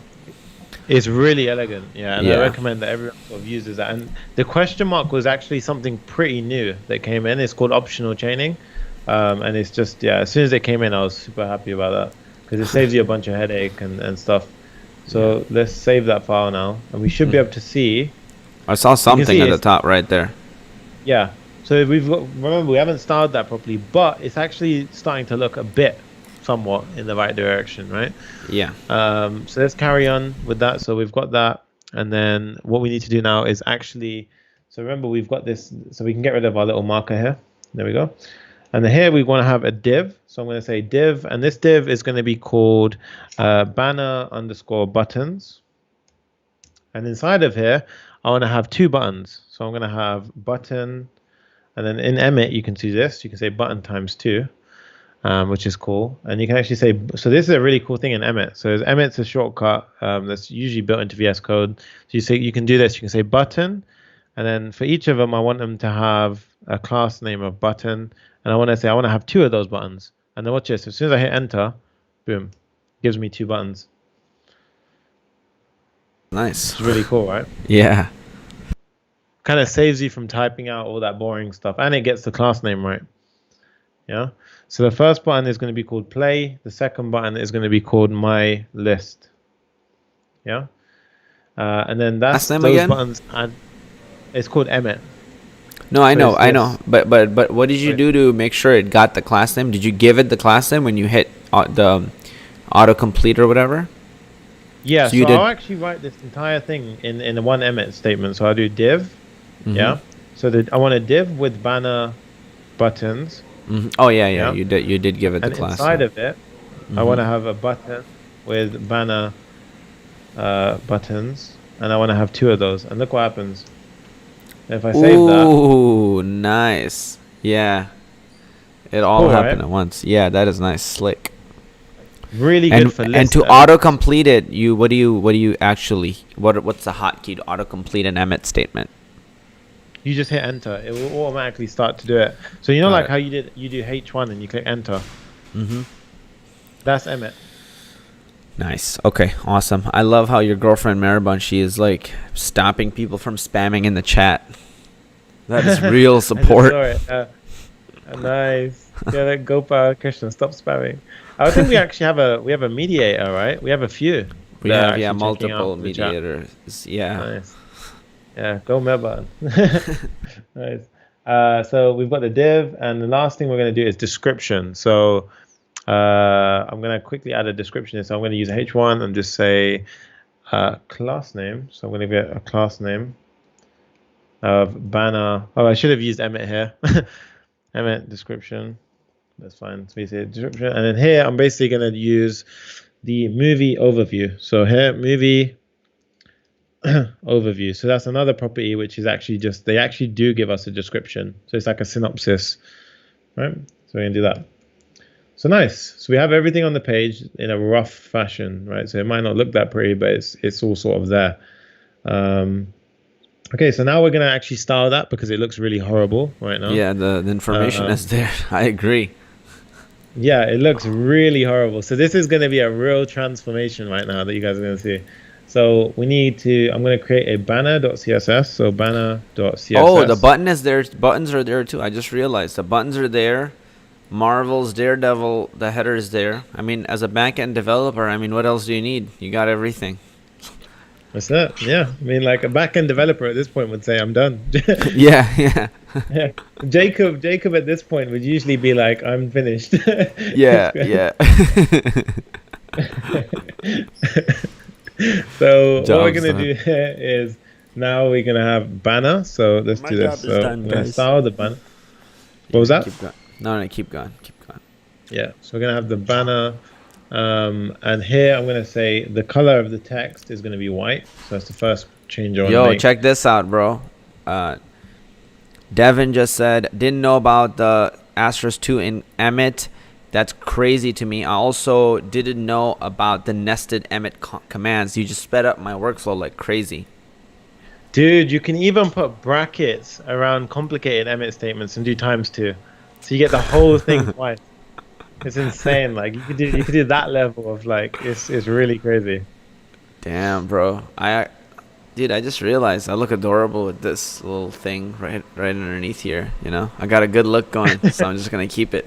I mean, you All got a right. few people saying, "Can I be your friend, Kazi?" So I think it's working. This look is working. All right, guys, let's get back to the code. Oh, nice! I see what you did there.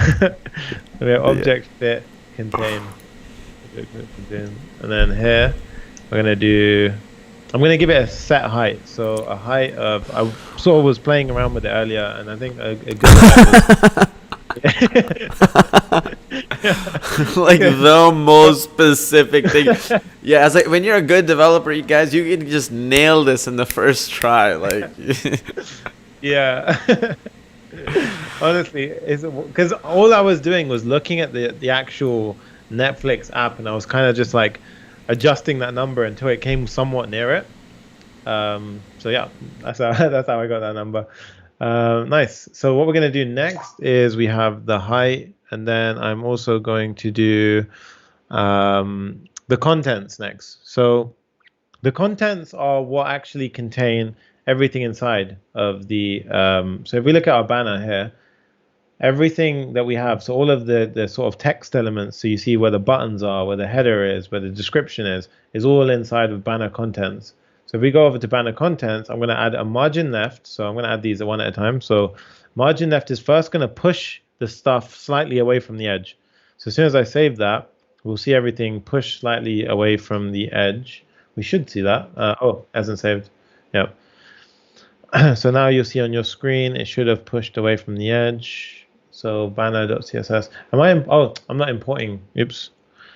So yeah, that happens at times. So say import banner.css. Oh, banner. So bad of innocent. There we go. So save. So now you can see, look, we've got white text and it's pushed away slightly. Then I'm going to add a bit of padding to the top. So I'm going to go ahead and get rid of this. And then I'm also going to change the height of the content. So you see we added it changed the height there, right? We're also going to change but you see it's sort of flying off it, right? Which is, yeah, so we will kind of want to limit that height. So I'm setting a fixed height of 190 pixels. Oh, nice. That's Mevan's sister. Hey, sir, how's it going? Nice. Oh, that's cool. She's gone back to university, so she's probably watching from Birmingham right now. Nice. Yeah, got the whole family in. So now let's actually style the title. So let's go ahead and change banner title. So banner title. So banner title is going to be the top title that we was talking about. So whatever the film whatever the film was called, we're going to style it here. So I'm going to change the font. Yeah, that's what I mean. You've already got that sort of gap that we saw earlier, right? So I'm going to use something called, yeah, exactly. So right now, I'm actually gonna use something called font size. So font size, but I'm gonna use rem. So I inspected Netflix earlier, and I was trying to figure out what they had, and they use these exact values, so I use them too. So rem is a different measurement. So we're used to seeing pixels, but rem is also a good one. Font weight. This is going to change the sort of boldness of the top, and then I'm going to add a tiny bit of padding underneath the banner title. So this one here. So you should see now, as soon as I click save, oh my God, a shout out. Nice. And she got highlighted on the screen. Nice. Um, That's it. We have a nice little thing going. So we've got that. I don't know, did that take effect on your screen or not? On your, yeah, so on the title, so banner title. No, I didn't actually add the class name. Okay, so here, that's why we didn't see that. So if we go here, yeah, so as soon as I add this in, so class name, so if I do banner underscore title, banner underscore title. So now if I save that, you should see, um, we should have a little bit, there we go. So you see the text got a little bit bigger, and it has a tiny bit of. So that still looks rubbish, the sort of description. So I'm going to style that next. So what we're going to do for the description is I'm going to go ahead and do banner description. Oops, Bem, you do double underscores, so it's banner description. And then here, I'm going to do a bunch of rules now to get it looking as we want it. So firstly, I'm going to change the width, because if you notice in Netflix and stuff like that, the width never sort of goes past a certain amount. So I checked out what they were using, and it's 45 rem, and that's pretty much a case of it will stop it going greater than a certain width on the page. Okay. The next thing is line height. So again, I figured out that they use 1.3, and I was trying to sort of mimic what they had on theirs. And there was a few other things. So there was padding top and font size. I also grabbed from them. So the padding top was 1 rem, so you'll see it push slightly up, and the font size is not 8. So you can see it's already starting to start to sort of look like them, right? And the way I did that is I sort of went to their website and I just inspected, and I could see the different sizes, and I was playing around till I got like a close sort of number comparison, right? Okay, so what we're going to do now is also I'm going to add these two rules. So the first one is max width, right? So max width is just going to limit it always to 360 pixels. So you see that it pulled it in, right? So if I get rid of that, it flies off to the side. Yeah, so this is completely going to be responsive, and it will keep it very, very nice. And then the height is also something we need to sort of bring in, right? So I'm going to give it a height of 80 pixels, right? So as soon as I do that, it should, yeah, so height of 80 pixels. So that should limit it to 80 pixels. Okay, so we've done that. The next thing is right now, of course, if you noticed in our demonstration, it kind of truncated the text. So when I say truncated, I mean when it gets too big. Suk says thanks, and you got to get back to teeth. See you soon. All right, all the best, Suk. She's a dentist. Nice. So truncate is basically when we have too much text on the screen. So you want to just have that little ellipsis. You know the 3 dots? Yeah, so the way we do that is if we go to banner.js, then what we could do here is I'm going to create a function now. And this is a function I found online, and it's completely copied and pasted from a Stack Overflow article, but it works really well. So I'm going to paste the function here. So it's truncate, and it basically takes a string, and you give it a number here. So n is a number, which is basically saying truncate after, like, let's say 500 characters. And you can see here, exactly. Exactly that. Yeah. So over here, where it says movie overview, I'm just going to pop it in here. So you see truncate, and I'm saying after 100. Yeah. So now if you refresh, so that one's actually quite small. So if you refresh one more time.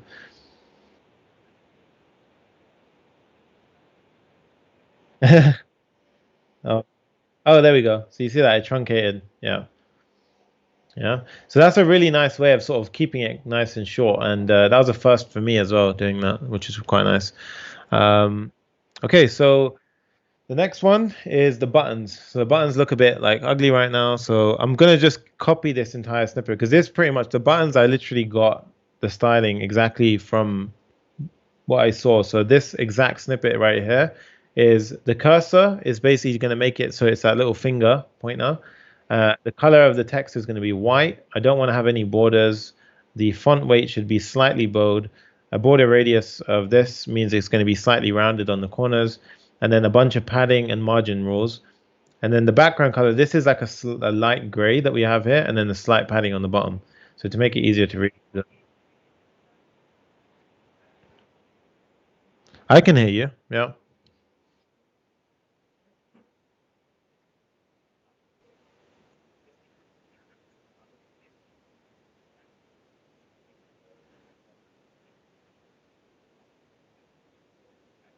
Also, guys, if you can't hear Kazi because it might not be coming through, just let us know. Oh, I have somehow I was muted for like a really long time, like probably.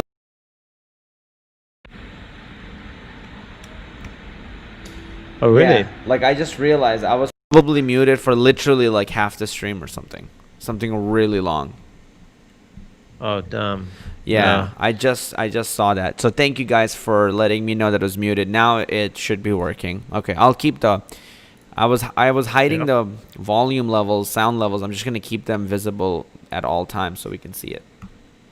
Yeah. Nice. Okay, so I think if it's all working, yeah, so now it's working. Okay, nice. Guys, if that ever happens, just let us know. Cool. So now what we're going to do is I'm going to save that. So this the CSS rules for that. And we should see, you see the buttons have got a nice little style now. Ah, So it yeah, looks yeah, yeah. clean. Right here, I can see them. They're looking clean. Look at that. That's Like, it. yeah. And the one more rule that I'm going to add here, so I'm going to say for the button, when we hover, so look at that, it's already looking like fresh. But when we hover over the button, I want it to sort of invert the color, right? I want it sort of the text to go black, and then I want the background to go slightly gray, white, and I want it to transition when it does it. So I'm adding this snippet of code here. Yeah. Yeah. So this is transition all just means give every sort of transition that could have come into play, allow it to sort of slightly fade over. So if you now hover over it, you'll see it's got a really nice sort of gentle styling. So if you hover over the play and my list button, Oh, nice. yeah, Yeah. awesome. So now we actually have pretty much everything set up, but there's one thing that we need to do now. So as you can see, everything looks nice, right? But it doesn't fade really nicely into Netflix originals, right? Yeah. So there's two things we need to do now. The And first also thing his is we need head to kind cuts off a of, little bit. so that's more the resolution. So it centers off, but like that's sort of a compromise. So if you scale in, you see it sort of scales. Yeah.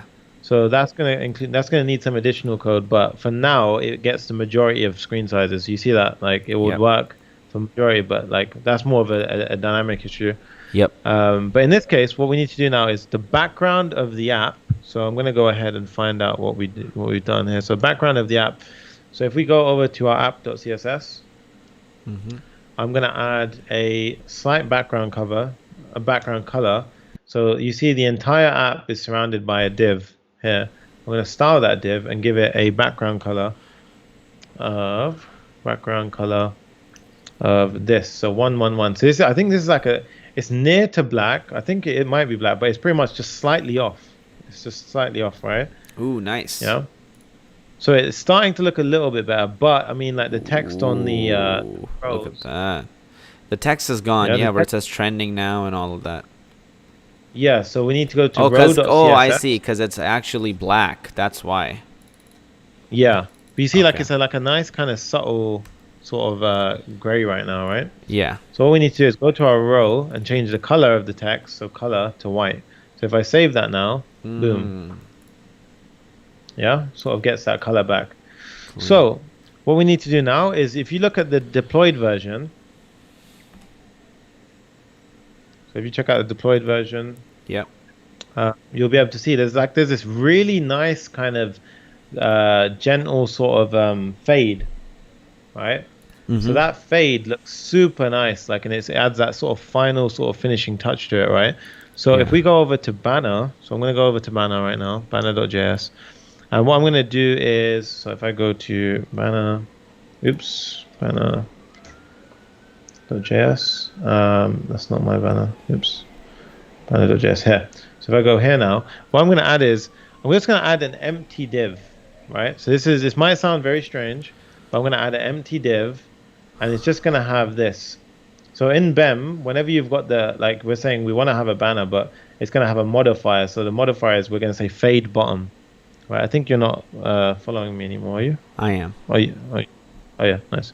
Yeah, so we're going to add a fade bottom. So now I'm going to style this in CSS, and basically we're just going to make this like an invisible sort of banner, which is just going to be sitting there, and it's just going to be the only purpose it's going to have is to essentially make it look nice and fade into the bottom, right?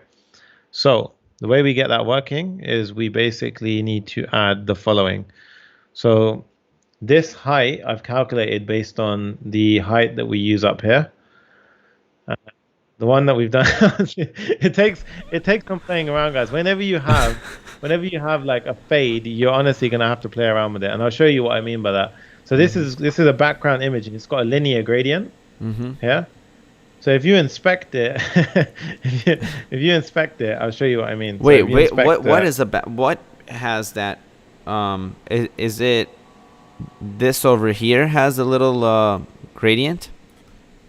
No, so yeah, so if you inspect, so if you click the inspector and you basically click over, if you click over where the gradient is, so if you click the inspector little thing, so if you see on the left, yeah, grab that, and then go to the bottom. So remember, I put it underneath, right? Mm-hmm. I chucked it underneath the header stuff, right? So it Yeah. was just underneath the closing tag of the header. So that's why it's at the bottom. And then I've given it like a height, a set height, and you can see now. What it is that Oh. it's just like an empty container with a linear gradient. Ah, I see. So yeah, when I basically take it out, oh, that is nice, dude. That is so clean. Like it just adds a little touch. Because when I add it or take it away, it makes a big difference. Yeah. And honestly, that's one of the things. So front end development is like all about these subtle changes. And then when they come together, you're like, whoa, okay, that just made the whole thing look really nice. Yeah, Yeah. like this looks so nice. I mean, this looks like a full-on final project. You know, it doesn't just look like, oh, here's another dummy app that we're building. Yeah. Like I've seen a few dummy apps and stuff like that, and they just didn't look that clean. So I went sort of and added these extra little things that sort of add or get closer to the actual Netflix. So nice. So I guess now that's the actual top banner done, right? Couldn't That's the suck top banner anything. done. So what's up? No, no, keep going, keep going. I'm So talking now, to Frankie. oh, so now what we need to do is we need to add the final thing. So the app, so the nav. So this is one of the final things. So I think we can tick off the. Dude, I just want to say, like, this app looks so nice. I mean, it just looks so clean. I feel like if people want to see us do part 2 or part 3 of it, or if they want to see user authentication around Netflix, or they want to see, I don't know, Yeah. being able to register, have your own account, things like that. Yeah, I mean, that's something maybe we can even build it into the course, Sunny, like add it into Yeah. Profit with JavaScript. That would be amazing, yeah, because we could actually have the sort of that login screen that pops up on Netflix, and then it says which user is sort of in the account. We could do that. Yeah, Yeah. and here's what Devin is saying. Devin says, I'm finally seeing BEM in action. I know what it does. I've seen companies use it, but I've never actually tried writing it before. It makes more sense now. Yeah, honestly, that's really the case with me. When I first saw BEM, I was like, I didn't really agree with it. I was like, why do I need to use this? When I used it with the components, I just saw that Mevan said this movie looks so good. Yeah. Nice. Sunny's showing us the nitty gritty with a British The accent. nitty gritty, yeah. Nitty Like gritty, how like, we say it yeah. is like it's very nitty gritty, you know, and you're just like you'll just eat all of that nitty gritty. It's my favorite thing. Nitty gritty. Let's get down to the nitty gritty. So now what we need to do, I think Logan said, forget React teaching is, Sunny is teaching me lots of nifty CSS tricks. Oh, thank you very much. Yeah, I'm glad you guys are finding it useful. It took me a long time to sort of work out all of these like little kinks in sort of CSS stuff. I think what would be cool, Kazi, is if we actually do a Flexbox Froggy one day. Because I Yeah, think a lot of people will find it useful, yeah. I really think Uh, so. I think that would be awesome. And Yeah. what is Devin also says, if you want to overlay gradient over an image, you can just do background linear gradient. But if the images are dynamic, then it's better to add the fade on a separate element. Yeah. So if the images are down, this matter. Yeah, exactly. So it's kind of a mix between like, there's always going to be like one way or another. I would honestly recommend just playing around with it. I've done this approach in some cases. I've done different approaches in others. Just find what works for you. Half the time you end up forgetting about what you did 5 months ago. So I'd recommend you just kind of keep track of these, or keep a portfolio is so good because you can go back and check the code and see how you did it. Yeah. There, it's so hard Nice. to point. Like, I'm trying to point where what we're Yeah. working on, but it's really hard because it's all like inverse of everything, right there. Yeah. There you go. Build the Right. banner. So now we're actually done on the banner. So now we're moving to build the nav bar. So I think it's time to drop the little chime. So we got the Oh yeah. Okay, hold on. We're done with that. yeah, we're done on the banner. Yeah, we're done on the Okay. banner. When I do this, when I change these things, does it actually show it to you guys when I'm like, Yeah, like, can you guys actually see the editor window? I'm not yeah? sure if Can you they guys see can. the editor window with the color open and everything? I actually don't think they can, dude. Like, Ecamm is sick. Ecamm is so Yeah, I don't think they amazing. can because otherwise they'd see like Sunny and Kazi in the top left or something, you know? So what is so we just got done with this. What are we on now? So we are now moving to the nav bar. Okay, let's build nav bar. Yeah. And we'll do this. And then we're going to go to the build the banner. And now we're going to add a little check mark next to it. And now we're going to put our... Now we're going to be working on build the nav bar. So that's where the pointer is going to go. And I think it's time for a... Just... Hey, I don't think I can hear it. They can't? No. No, they heard that. It broke some of their ears. Yeah, no, they heard it. Yeah, they can hear it. They heard it twice. No, they heard it twice. All right, guys, let's get it. Nice. All right, so now we're going to create a navbar component. So I'm going to go ahead and create nav.js. And while I'm there, I'm actually going to create a nav.css. So nav.css as well. Nice. So we've got nav.js, nav.css. So inside of our app, I'm going to basically pull that in. So I'm going to say nav like that. And then here in nav, I'm going to say RFCE because we love that little shortcut. And boom, we get the nav bar. So now, and also this is actually one of the cleanest builds we've done. Like, look at the actual layout of the app. It's actually what you're seeing. It's like the nav bar, then the banner, then all of the rows. Like this is how component-based design should be. Because then if you need to jump into it, you can just jump into the appropriate like sort of component and work on it. So now what we want to do... This is actually a good idea. I just wanted to mention this. Somebody on our Facebook said it would also be good if you include how movie suggestion works in the course. I'm sure I'm not the only one who's curious about that. So I'm sure I think they're talking about, you know, how Netflix suggests movies to you or how they make recommendations. So I think that could actually be adding some data science portion to this project could actually be really cool, like React, data science, and that'd be cool. Yeah, I would wonder how we would do it, to be honest. But I mean, we could actually mess around with Firebase, see if they have some machine learning stuff on there. yeah, We could definitely look into it. Yeah, that'd be cool. that would be a lot of fun. Yeah, everyone's saying we definitely heard it, and everyone's saying we heard it. I heard it. Bloody hell! Oh yeah. Bloody hell. All right, so now we've got the so the top. So now I'm going to give it a class name. So class name of nav. So class name of nav, and then we're going to have at the top now. So I need the Netflix logo and I need that little user avatar, right? So the first one I'm going to have is this. So I'm going to have the nav logo. So this is literally a Netflix logo. It's a link to a Netflix logo. And alternative, it should always be like context specific. So in this case, it's a Netflix logo. So if I save that, It's not defined. Import it. To import nav from nav. No. There you go. Yeah. So now if we see that, you should be able to see. Okay, so it may not be there. So it's not actually there at the moment. What we can do is, it is on my Wait, screen. no, it's there. It's a very cute, tiny little nav bar. Actually, it kind of looks cool. Yeah. Like if you're in full screen and you come to Netflix like this, I mean, I don't know, it kind of looks actually cool. Like screaming at you aggressively. So what we're gonna do now is we're gonna go into our nav. So this by the way, just so we can put it side by side, so you guys can see what it actually should be like, is this Netflix should look like that right there. Yeah. So that's what we're working on. Should be a much smaller little logo. So I'm gonna add the second logo, which is the little avatar that you saw on the right. Yeah. So if I save that, so that's pretty much a link to a very small avatar. So you should see on your screen now, you got that little smiley face, right?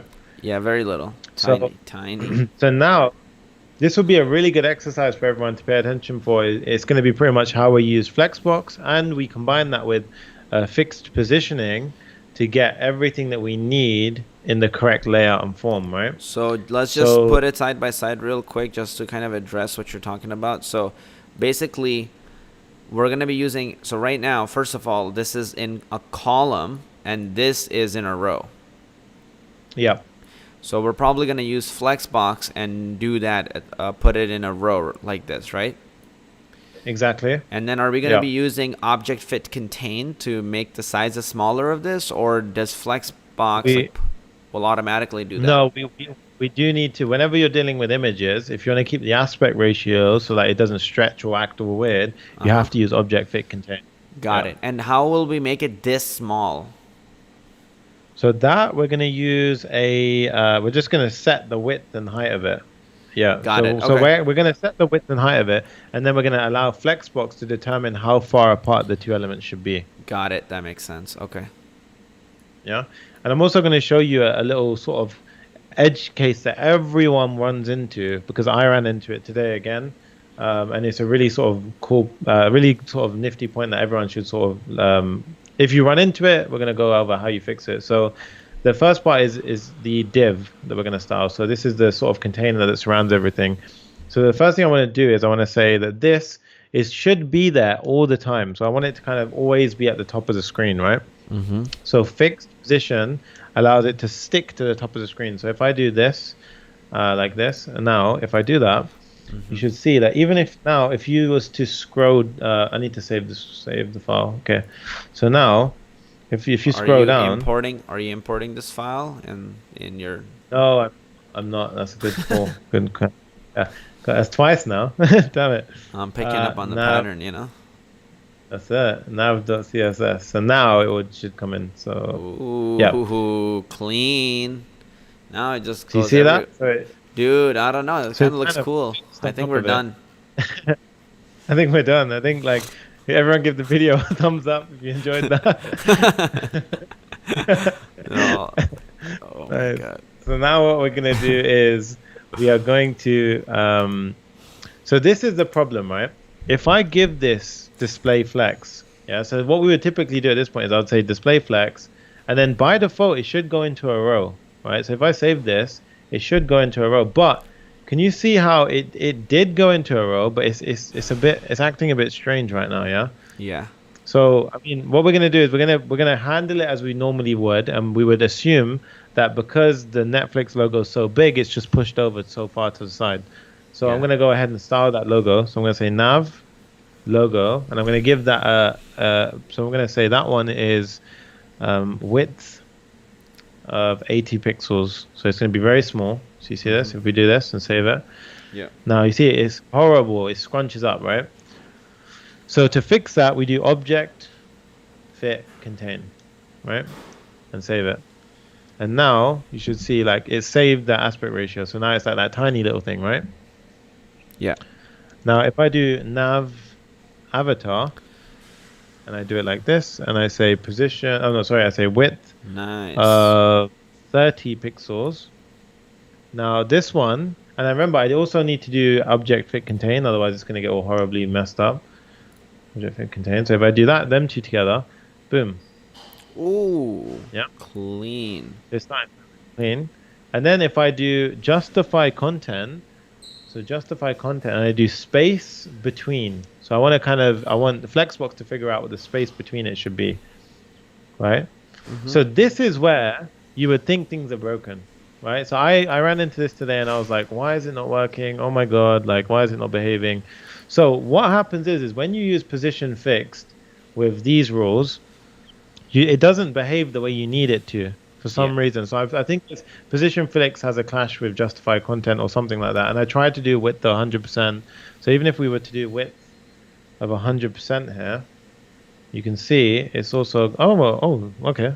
Then again, Ooh, now. nice. All right, let's just maybe go with that Yeah, because I ran into beautiful. an issue earlier where I had to double wrap it. But I mean, okay, let's go with that. So in that case, we've almost got it looking as we need it. But right now, what we need to do is add some additional padding. So we want to Yeah, say because padding 20 pixels. Netflix here there's spacing, and then on ours there's like it's touching the corner too much. Oh, you actually did it. Yeah, so It's actually I added it just there, right? yeah. But here's the problem. Yeah, so you see like how it goes off on the side a little bit. Yeah, the my avatar is Yeah. like gone. So it doesn't look that nice, right? Mm-hmm. So what we can do at this point is we can kind of do two things, right? So I kind of have an approach with this, and this is very opinionated how you sort of approach this issue.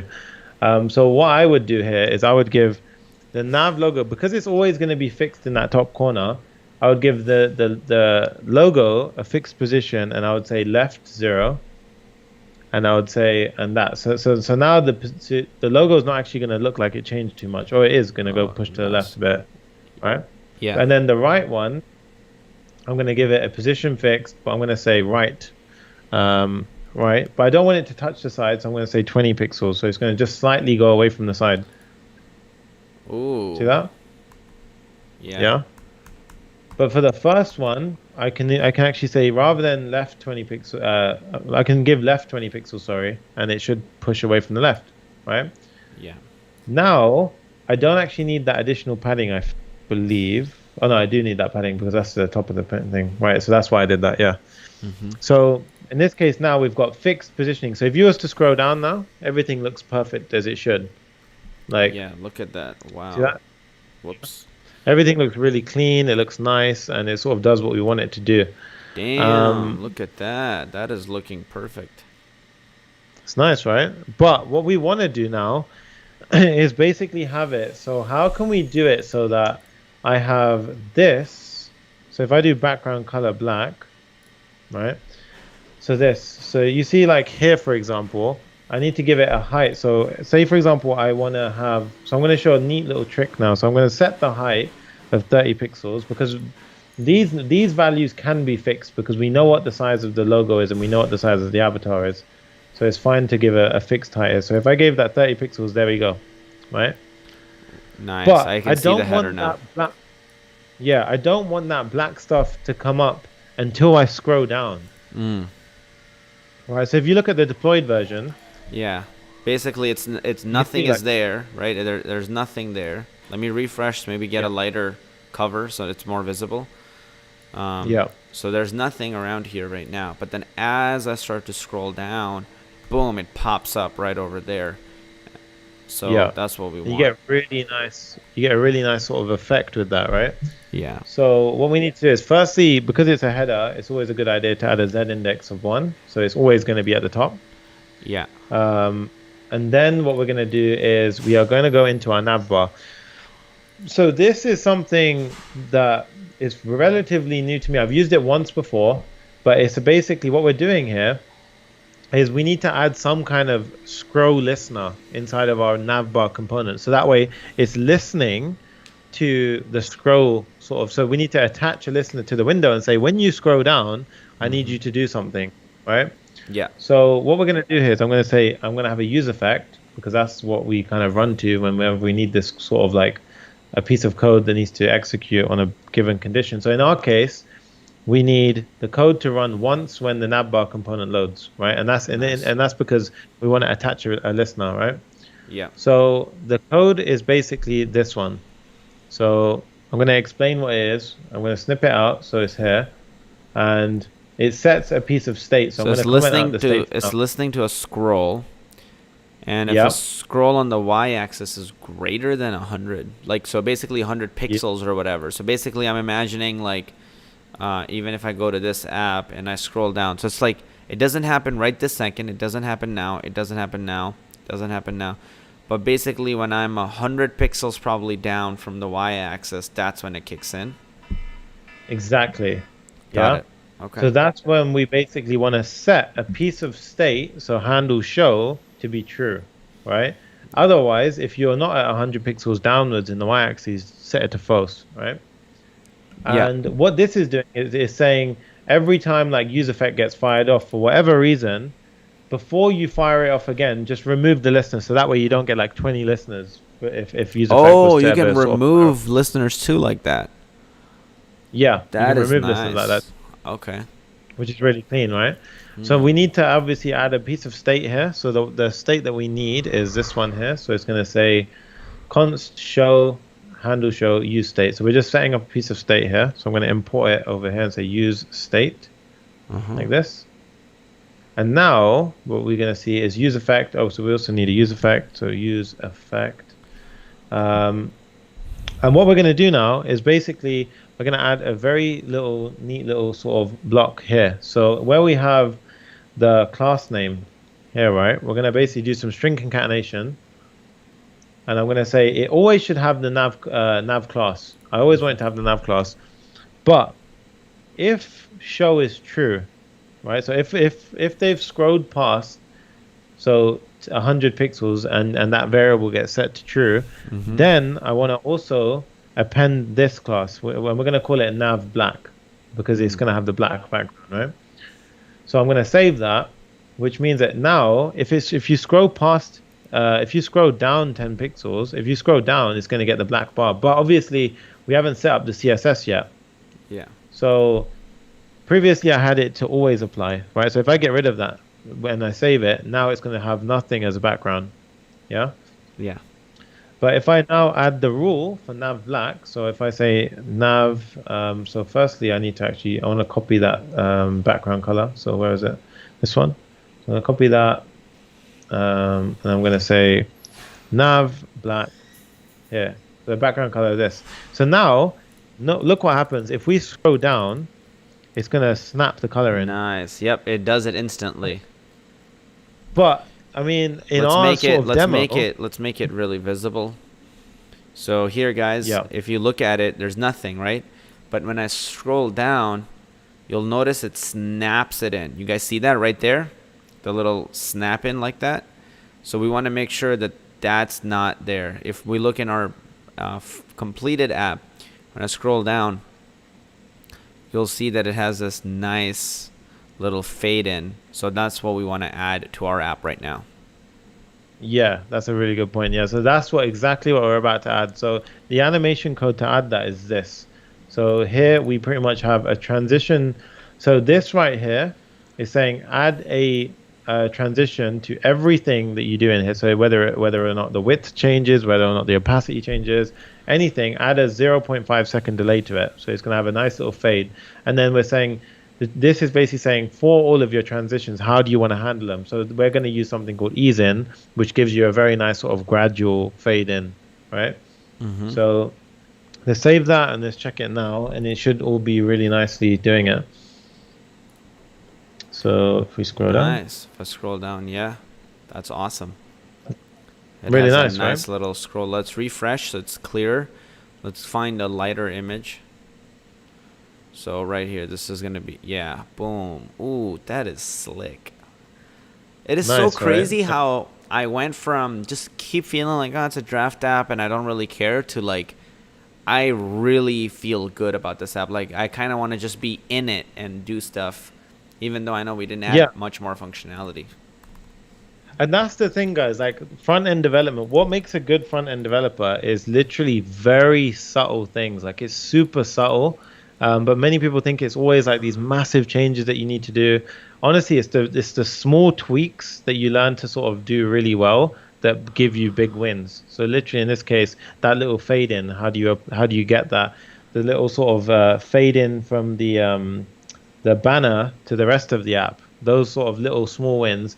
If you sort of learn those little tricks and sort of caveats, then you can pretty much get your apps looking like this all the time. Yeah. It just takes a lot of practice. And I would recommend, honestly, just as much time as you put into sort of development, look into design courses and stuff like that, because they do make a big difference.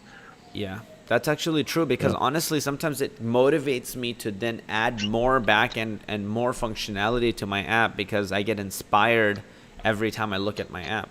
Because when I'm looking at just console logs or a broken down HTML, tables that I've built, it doesn't really motivate me to keep making more things on that app. Exactly, exactly. And it's gonna start to like sort of bring down your like if your app doesn't look good, it kind of kills your motivation. But the minute it starts looking like this, you just want to keep on working on it. Like you want to keep on adding functionality and Yeah, adding yeah, things to it. yeah. That's So exactly right. Yeah. yeah. So you're literally gonna sit here and just play with it all night because you're gonna have this pride for this sort of app, and then you want to put it on your portfolio because you want to show it, talk about it, and everything. Nice. So I think with that said, so I think the last thing we actually need to do, so there's two steps now, right? We've actually finished the banner, so let's go ahead and tick that off. On the Cool. yeah, so let's go ahead and tick that off on the list. Perfect. Ooh. So nice. Nice. Here we go. Let's hear that. Like, the Hey, build and nav there we bar go. just got completed, and we're also gonna deploy it, right? Yeah, so we need to do. Oh, right, yes. That's Yeah. one So more we step. kind of We need like to deploy it. Yeah. that's a mistake on our end. We should have added that. Yeah. Deploy app to Firebase. Yeah. Yep. Ooh. Right. Ooh. Our CSS broke. There we go. Cool. Awesome. So that's looking good. And then now we're gonna work on adding trailer pop-ups.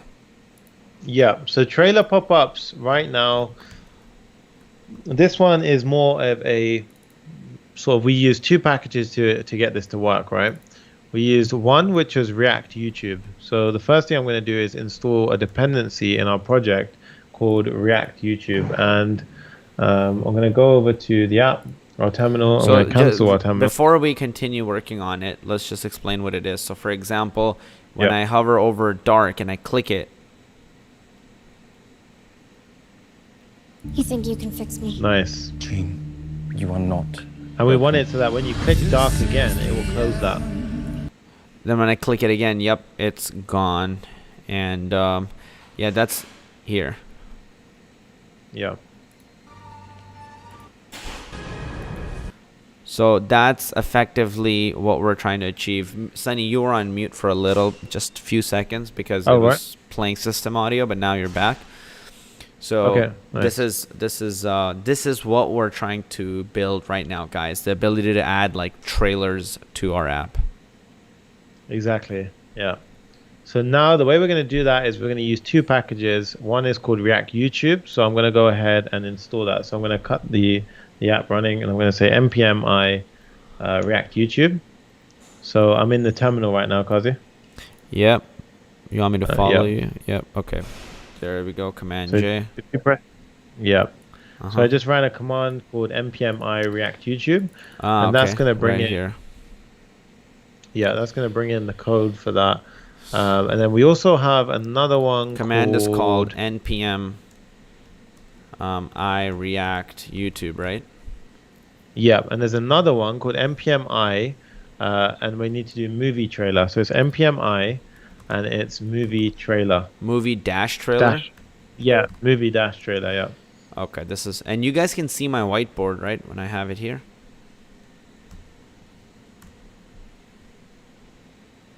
Cool. So Yomna actually said a good point. So yeah, kind of, yes, you don't need a backend if you use Firebase. Yeah, so honestly, you can actually really like speed up your front end development with Firebase because you don't need a backend for a lot of this stuff. In this case, we're not actually using too much backend stuff, but in yesterday's call, an Instagram clone, you could see the real power of of using Firebase to actually get rid of all of that backend headache that you usually have to deal with. Mm-hmm. Yeah. Nice. So let's go ahead and so I installed two packages. One was movie trailer and one was YouTube. So what I'm going to do is go over to the row. So go over to row, and I'm going to type in. So I actually need a few things now. So I need one is going to be the so let's figure this one out. So firstly, we want to get a YouTube embed underneath a row. Right. So in order to test this out, what we need to do is go underneath our row. So I'm going to go over here and I'm just going to pop in. Oh.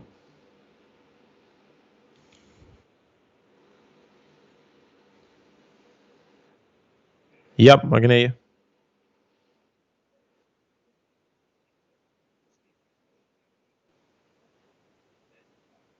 All right. Yeah. Okay. Nice. Cool. So right now what we're doing is we are going to go and we need to add a YouTube embed, right? So this is the code that we pulled in. It allowed us to basically, so I need to do an import at the top. So I'm going to need to do import YouTube from that package that I just installed. So import YouTube from React YouTube. And what this takes is it takes a video ID, and ignore the trailer URL for now. So I'm going to give you that in a second. And it takes some options. So the options we can actually add right now. So this was literally on their documentation. So you can pretty much check this out on their site. So if you go to React YouTube and type in npm, it'll come up. Here we just have some options. And what I'm saying here is I want it to autoplay when it loads in.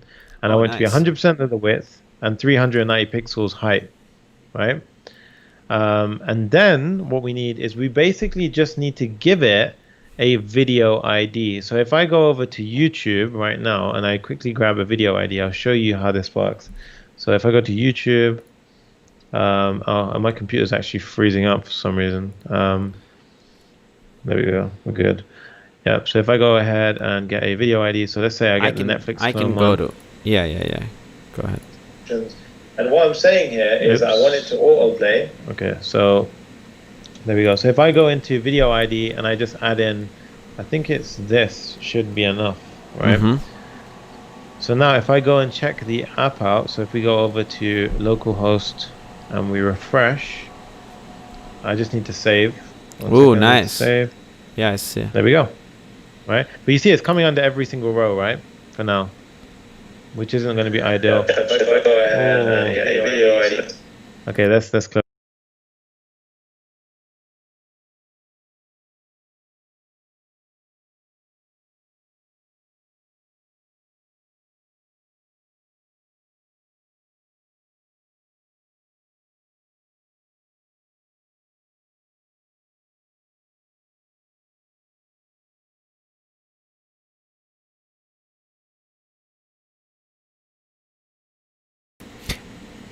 Yeah, something. Hold on, something really weird is happening. I don't know. On the stream? Something really weird is happening. Well, I think only you can hear that, Kazi. I can't hear that on the stream. yeah, something. Hold on. I think now it's back to normal. Something really weird just happened on the audio side. I don't exactly know what happened. But no, I know. I mean, because you're behind us. But I think now it's fine. There is sound. Sunny, speak for a second. Hello. Yeah, I think we're good now. I think it should be good to go. It's about to happen. Yeah. There we go. Okay. Nice. So we have the video, and we saw that if I added a trailer URL before, it was popping in.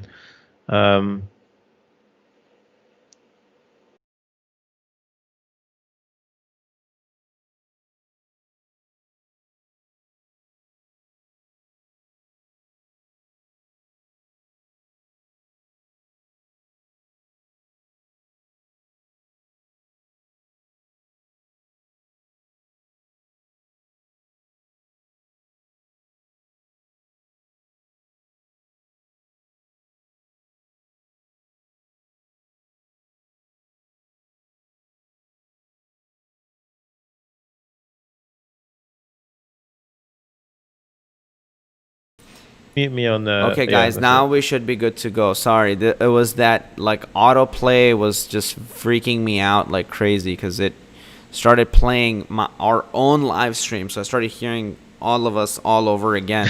So that really threw me off. Sorry about that. I should have realized when I put that in, I was because it actually started the amount of rows that we have. It started that many live streams. Oh, jeez. Yeah, because it was really crazy. It was like one of those movies, where they started going crazy in a mental asylum. I was like, holy crap, what is happening? Like, I can hear myself 500 times over while loop in my ear. So now what we need to do is I need to have a piece of state which is going to get the trailer URL. So whenever we click on a thumbnail, I want to capture the trailer URL. Now, how we do that, we're going to figure it out. Yeah. But the actual sort of, I only want to show that YouTube video Yeah. when we have the trailer URL. So the way I do that is I say when we have a trailer URL, then I want to show the YouTube video, right?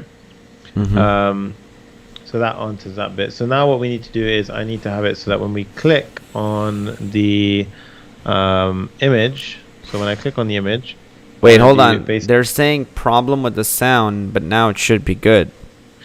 yeah, I think it's all good now. I think it's because there was a delay on theirs. Oh yeah, So I sound think- back. Yeah, yeah. Mark is saying. Okay, cool. Okay.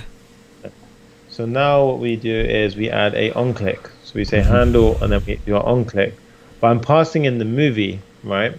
Because we're going to need to do that. So I need to create that function. So I need to go here and I need to say const handle click. So this handle click is going to be when the user clicks on the picture. So they click on the picture and then we pass in the movie here, and the movie we get obviously because we're inside of a map function. So it's going to be based on what movie you click on. That's going to be the one that gets passed to this function. And then what we're going to do is we are going to have some stuff here. So basically I want to say if there was already a trailer URL, so if the video was already open, right, and you've clicked that picture, what I want you to do then is I want to say set the trailer URL to be empty, so that way it actually closes it, right? So that's the first thing we're going to do. So if it was already open, so if there was already a trailer URL and the video was already playing like we showed it in the beginning, then you're going to basically clear it and it's going to hide the video. So that's how we get that functionality when you click it twice. Then we're going to say else, and this is where we have all the sort of magic. So here we're going to say movie trailer. So if we go to here, we say movie trailer, and then here I basically pass in. So I say movie dot name, right? And what movie trailer is it's an npm module, and somebody else has coded this. And if we pass it a name, it's going to go ahead and try and find a YouTube trailer for it. Yeah. Right? And what we need to do is here I've realized that like if you don't include this in this case, because sometimes the name is also undefined, which means we need to have this little protection here. So then I want to do is just say then, because it's a promise, and then that's going to give us a URL, right? So it's either going to give us a URL and we're going to do a bunch of stuff with it, or it's going to give us a catch, which is an error. So if it gives us an error, I'm going to capture the error, and then I'm going to console log it, so that way we can just see what the error is. But here I'm going to say, so here I'm actually going to say const, and basically what this is, this gives us a full URL, guys. But on YouTube, every single video has, so I don't know if it's going to freak out. So if I do this, like when at YouTube, it won't do that thing again. I'll catch it before it does that. So if I copy the image, the link address, so let me just grab this link, copy link address. So for example, this is the live stream link. So if I go over here, this is the live stream link, right? We need this. That's the video ID, right? So the way we do that in JavaScript is we can do this. We can say const URL params. And what we can do is We just need to pull out this one, right? Yeah, so I'm going to use a mixture of things now. So in order to get the search, so in order to get basically this part, in order to get this part, right, we do this. We say URL, and then we say, we pass it a URL, and then basically we do this, dot search. So that's how we actually, this is a trick to basically, we pass in this URL, so we're passing in like the You URL. get everything after the question mark. Yeah, to basically, and then this will give us that exact string, right? And then what we're going to do is we actually wrap all of this in something called a URL search param. So we wrap all of this inside of this. So we say URL search params, and we do that, right? And what this allows us to do now is it allows us to do a get. So it allows us to do this. It allows us to say URL params dot get, and then we can actually get. So say, for example, in this case, v, and what that does is it gets anything. So say we had like a bunch of things after here, parameters, it's getting this one, v, so it's going to give us back this value.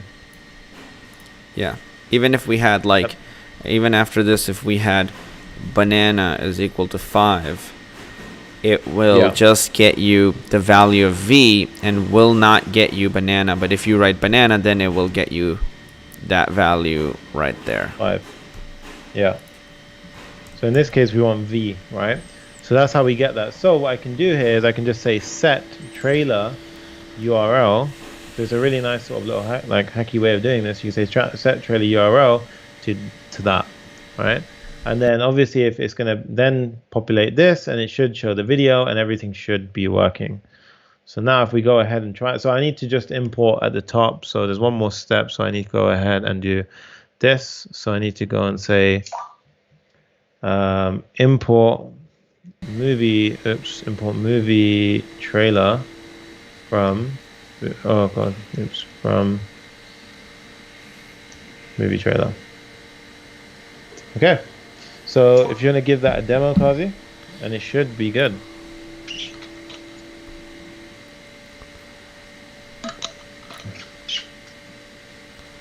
Hey, look at that. Oh, nice. That's working. Yeah. Yeah. Right. So there you can see like everything's sort of working, and then when we actually click the thumbnail again, it will actually hide the YouTube video. Nice. Yeah. So I click it and it shows it. Yeah. So I'm accidentally linked, says I don't usually subscribe to channels, but to yours I did. Thank you for the hard work. You are welcome, dude. We're glad you're enjoying it. Nice. Yeah, that's awesome. Thanks. Appreciate the love here. That's really nice. There's one more thing we need to account for. Actually, I think we've already done it. Yeah, we have already done it. Nice. Okay. So in that case, I think then we're ready, right? We're ready for the big deployment. Yeah.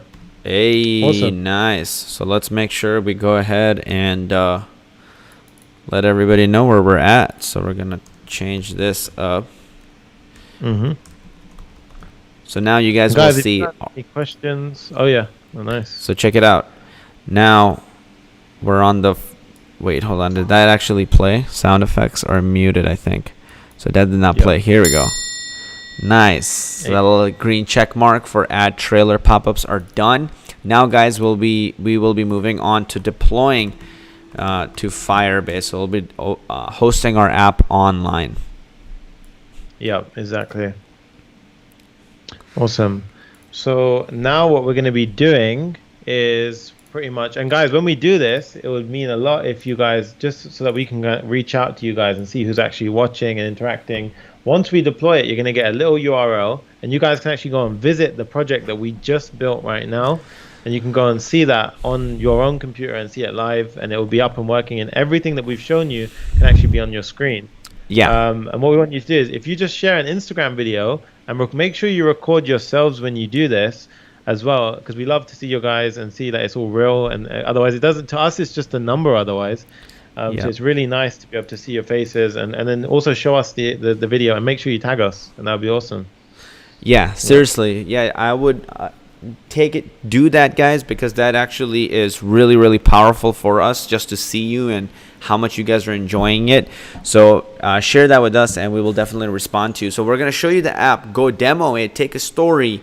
Show your face in it too. You know, just tell us what your biggest takeaway was, and tag me at Clever Kazi, and make sure to tag Sunny as well, Sanga. So maybe we can show it on the screen, because I think not everybody remembers what our tags are. So here is, for me, it's at Clever Kazi right here. You guys can see my screen, hopefully, right? And then for Sunny, it is S. So make sure to tag him on the story and share what you guys have built with us. Awesome. Nice. And we love it because we can have a chat with you guys and see like what you're into, and sort of see how it's going for you guys. And we love to see when you guys actually rebuild the project. It's so cool for us, and makes the whole thing really worth it. And one more thing, guys, if you guys could just, if you've watched at this point, you know, we put a lot of time and energy into this. If you guys could just hit that like button, that means the world to us. It really helps that video go out for other people to be able to view it and get value out of this as well. And it doesn't really cost you anything. So if you can just go ahead, hit that like button, subscribe to the channel, that would mean a lot. Thank you. Amazing. Perfect. So yeah, let's go ahead. And I think we don't actually even need to go into Firebase console at this point because we set things up earlier. Yeah, we can just go deploy into it. our terminal. Yeah, we can go into our terminal. And here we can pretty much, so let's open a terminal and then let's cancel. Most people, if you haven't done it, you're going to have to just run Firebase login. So in our case, Firebase logout. Yep. So we're going to log out to show you guys. So you need to run a command to say Firebase login, and that will pretty much. So Devin Gray said, "Is there some fancy CD, CI, Git related setup for deploying to Firebase?" So actually, it's super clean, and you're gonna see it right now. All you have to do is Firebase login is the first step, and then what we need to do is pretty much go ahead and go to the terminal and do Firebase init. Right. So this is the bit that we have to be quite careful about, guys. We have to make sure we do it very carefully and correctly. So let's go down to hosting and let's go enter and let's go use an existing project. And you want to make sure you find the right one. So Netflix clone. There we go. And here you need to make sure you type in build. Yeah, it has to be build for React, guys. Yeah. So you make sure that that is build, and you don't just spam the enter key because this is really important configuration. Yeah, I always find myself spamming the enter key, so that's important. Build right over here, guys. Pay attention. Yeah. So make sure that's build. And then what you want to do is, for the next step, you need to configure it as a single page app. So you're going to put Y. Exactly. Yeah, so that's another important thing. So put, that's a, let me actually, just in case it's not visible there, just put Y and hit enter. Yeah, exactly. And then enter, and then that's it. So that's all the configuration done. And now we have two things. So most people actually end up deploying it, but they see this default Firebase page. And that's because you need to run npm run build to get the latest version of all of your stuff that you've coded, right? So in this case, I love this comment. Michael says Firebase init with British accent suddenly just makes more sense to me. Nice. Firebase init. Yeah. Init. Love it. Init. So now, that's funny. Now what we need to do is we need to do npm. So if you just open up the directory, Ghazi, we can show everyone what this is actually going to do. So open up build. So you can see now. So right now the build is empty. It has like a plain index HTML. Okay, cool. Yeah, so it's empty. You'll get to this point and it will just have some one file in it, which is nothing. So at this point you want to do npm run build. And you will see what will happen once we actually type that command in is this will start to build out right here. Yeah. And what we need to do is, what this is doing, guys, is it builds a production ready build of your React bundle. So like your React app is basically stripping out the developer stuff like the hot reloading, all the expensive sort of stuff that takes up a lot of space and stuff. Like we don't need that in the actual production build. So when it goes online, we just need it to be as lightweight as possible, right? We need to be as lightweight and just quick as possible. So that's it. So everything goes into that build folder, and then we set up Firebase to deploy it from that build folder. So I think we can get ready for this big release now. So we can say Firebase. Here we go, guys. Are you guys ready for this? We're about to deploy this app online, and all the hard work that we have done up until now is going to pay off, and you are going to get access to this app, and you will be able to actually use it right now. Are you excited? We want to know. Let's do it. We're not going to actually, you know what? We're not going to hit that deploy button unless we get a message from the chat that you guys are actually pumped up about this. Yeah, I think we should just leave them like just right on the edge, you know? Like if we get some excitement, we get it going, then we'll hit that deploy button. Yeah, I think actually we can just start chatting about what we're going to be doing next, I guess, Sunny. So, you know, I'm going to be coming down to Britain at some point. Going to hang out. Britain. That's it. That's the whole country. Yeah. You're not in Wales, right? Where are you again? No, London. London, yeah. How far is that? London.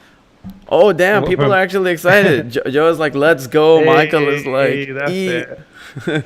Let's go. Nice. They're like, "Deploy it." Joe is like, "I'm Do pumped." it. Wait, Ajay. rock and roll, do it. Holy crap. All right, here we go. That's that level of energy Let's we're talking go. about, guys. That's You it. guys are falling asleep Nice. on us, and that's not acceptable.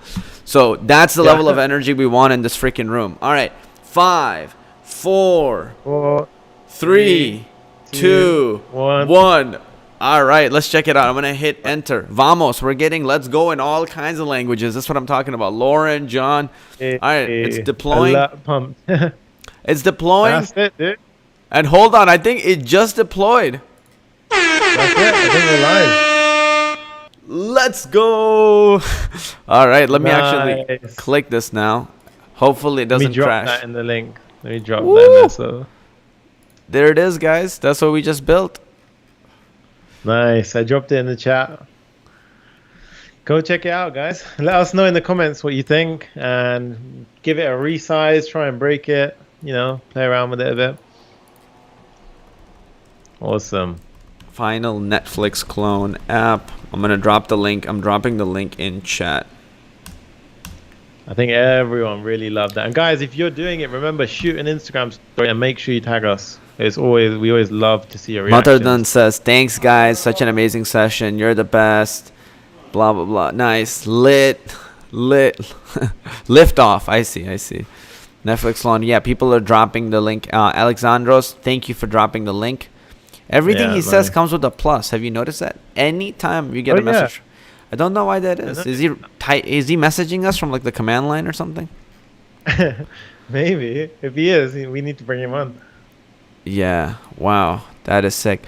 Sunny, can we find South out how many Africa. people are hitting? Can we find out how many people are hitting this page? Probably from Firebase, right? From Firebase console. I should be able to get access to that information. Netflix clone. I mean, you set it up with analytics, right? Here we go. Oh, yeah. Here we go. Where See it if is? they come up. Where did it hide? I Don't you think hide it from might me. be. Hosting. Oh, it says waiting for analytics data. Oh, really? Did I just skip Yeah. it? So go back to the main page. Uh-huh. And let's see. Overview. So, Jesus. yeah. Better than Netflix itself. Damn. Nice. Holy crap. That is Look at the response. Damn. Guys, if you haven't already, smash the thumbs up button because it will really Yes. help the video grow and more people can see it. Yes, please. Yes. Smash that button. Share it with your friends, family, anybody you think would get value out of this. Just spread this like wildfire. Michael is like, it's lagging a bit because the traffic. Yeah, that's funny. I'm sure. Let me actually hit Joe, yes, refresh. it's funny. Can I talk? No. We can only read messages at the moment, Joe. So you can message in the comment section and we can. He goes, this is effing cool. Nice. Yeah, that's awesome. That's such a fun Joe, part of it. Bro, Joe Diaz is in the course. Yeah, I know. I was actually thinking that. Yeah, I'm pretty sure actually he's in the course. Yeah, that's awesome. Let's go. This is cool. People are loving this. Also, guys, if you find this really useful, we do this stuff. We have 4 weekly coaching calls every week, and we always build stuff like this. So if you're interested, go check out the link in the description and have a look at the course. That'd be Yeah. awesome. And you can even check this out in your phone. And yeah, guys, if you guys want to learn all this stuff and you want to be able to learn how to make an income with this, it would just be silly for us to not push you to go click the link in the description below to check out the course Profit with JavaScript. We literally teach you how to build all of these apps, but more importantly, we show you how can you go to Upwork, how can you go to Freelancer and all these platforms and actually like take your skills and make an income with it. Get those projects, whether it's a $500 project or a $5,000 project or a 6-figure job. We show you how to be able to get those in Profit with JavaScript. So click that link in the description below and jump in the course. Yeah, exactly. Also, Paolo says trailer isn't working. Some of the clickable posters don't have trailers, or the module that we're using isn't finding a trailer for them. So that might be the reason why you're seeing that. Yeah. Man, these analytics, huh? These analytics freaking take forever. Yeah, I know. I think that's gonna. I don't know when that's gonna come through. I think it does take like, unless you're going through Google Analytics itself. I think there's a big delay with that. Yeah, well, it's all good. I think this was still Okay. fun. This was Hopefully, awesome. yeah, this was fun. I hope everybody, all of you guys, really, really enjoyed this experience. Thank you guys for giving the video a like. Just make sure to do that if you haven't already. We're going to be live streaming. Our goal is to live stream and test out. I mean, we tried this week and going 5 times a week. So we're going to do something tomorrow as well. And then for next week, our goal is to hit 5 live streams next week as well. So sometimes, yeah, the offer, Raja is saying, is the offer over? Yes, that offer is over. We had a sale for July 4th, and we were sharing it with you guys. But if you have missed that offer, unfortunately, whoops, 1 second. Yeah, so that offer is gone and it's not going to come back. And this program is kind of only going to go up in price. You know, I mean, we have tons of students who are like, yo, this program should be worth more than a $10,000 coding boot camp, because those are the programs they've gone to. And in this program, Yep. they actually get much more value than a $10,000 coding boot camp. So for you to be able to get it at the price you can get it is just stupid. It's silly. Like literally nobody in the market would do that because it just would not make sense. We just have a great team, great community, and we got, you know, we have you guys and we were able to put this together. So we're really proud of this course. We've worked tremendously hard over the last year nonstop on this course. And so, you know, if you want, we have success coaches who give you personalized video feedback. I mean, I don't know anybody else who's doing that. We have, you know, over 1,200, 1,300 active members who will answer your questions live. We have 4 people who give live coaching calls. Tell me any program. I mean, I don't care if you tell me West Boss or you tell me like some of the biggest, most respected people in the programming space. They are not doing that. The fact that Sunny is live in that program every single week, helping you build projects, and then you get a homework, and then that homework gets personal video feedback, that is not happening anywhere. You getting call with Nas every single week, and you guys build full-on projects, and last week they built a COVID-19 tracker, that is not happening.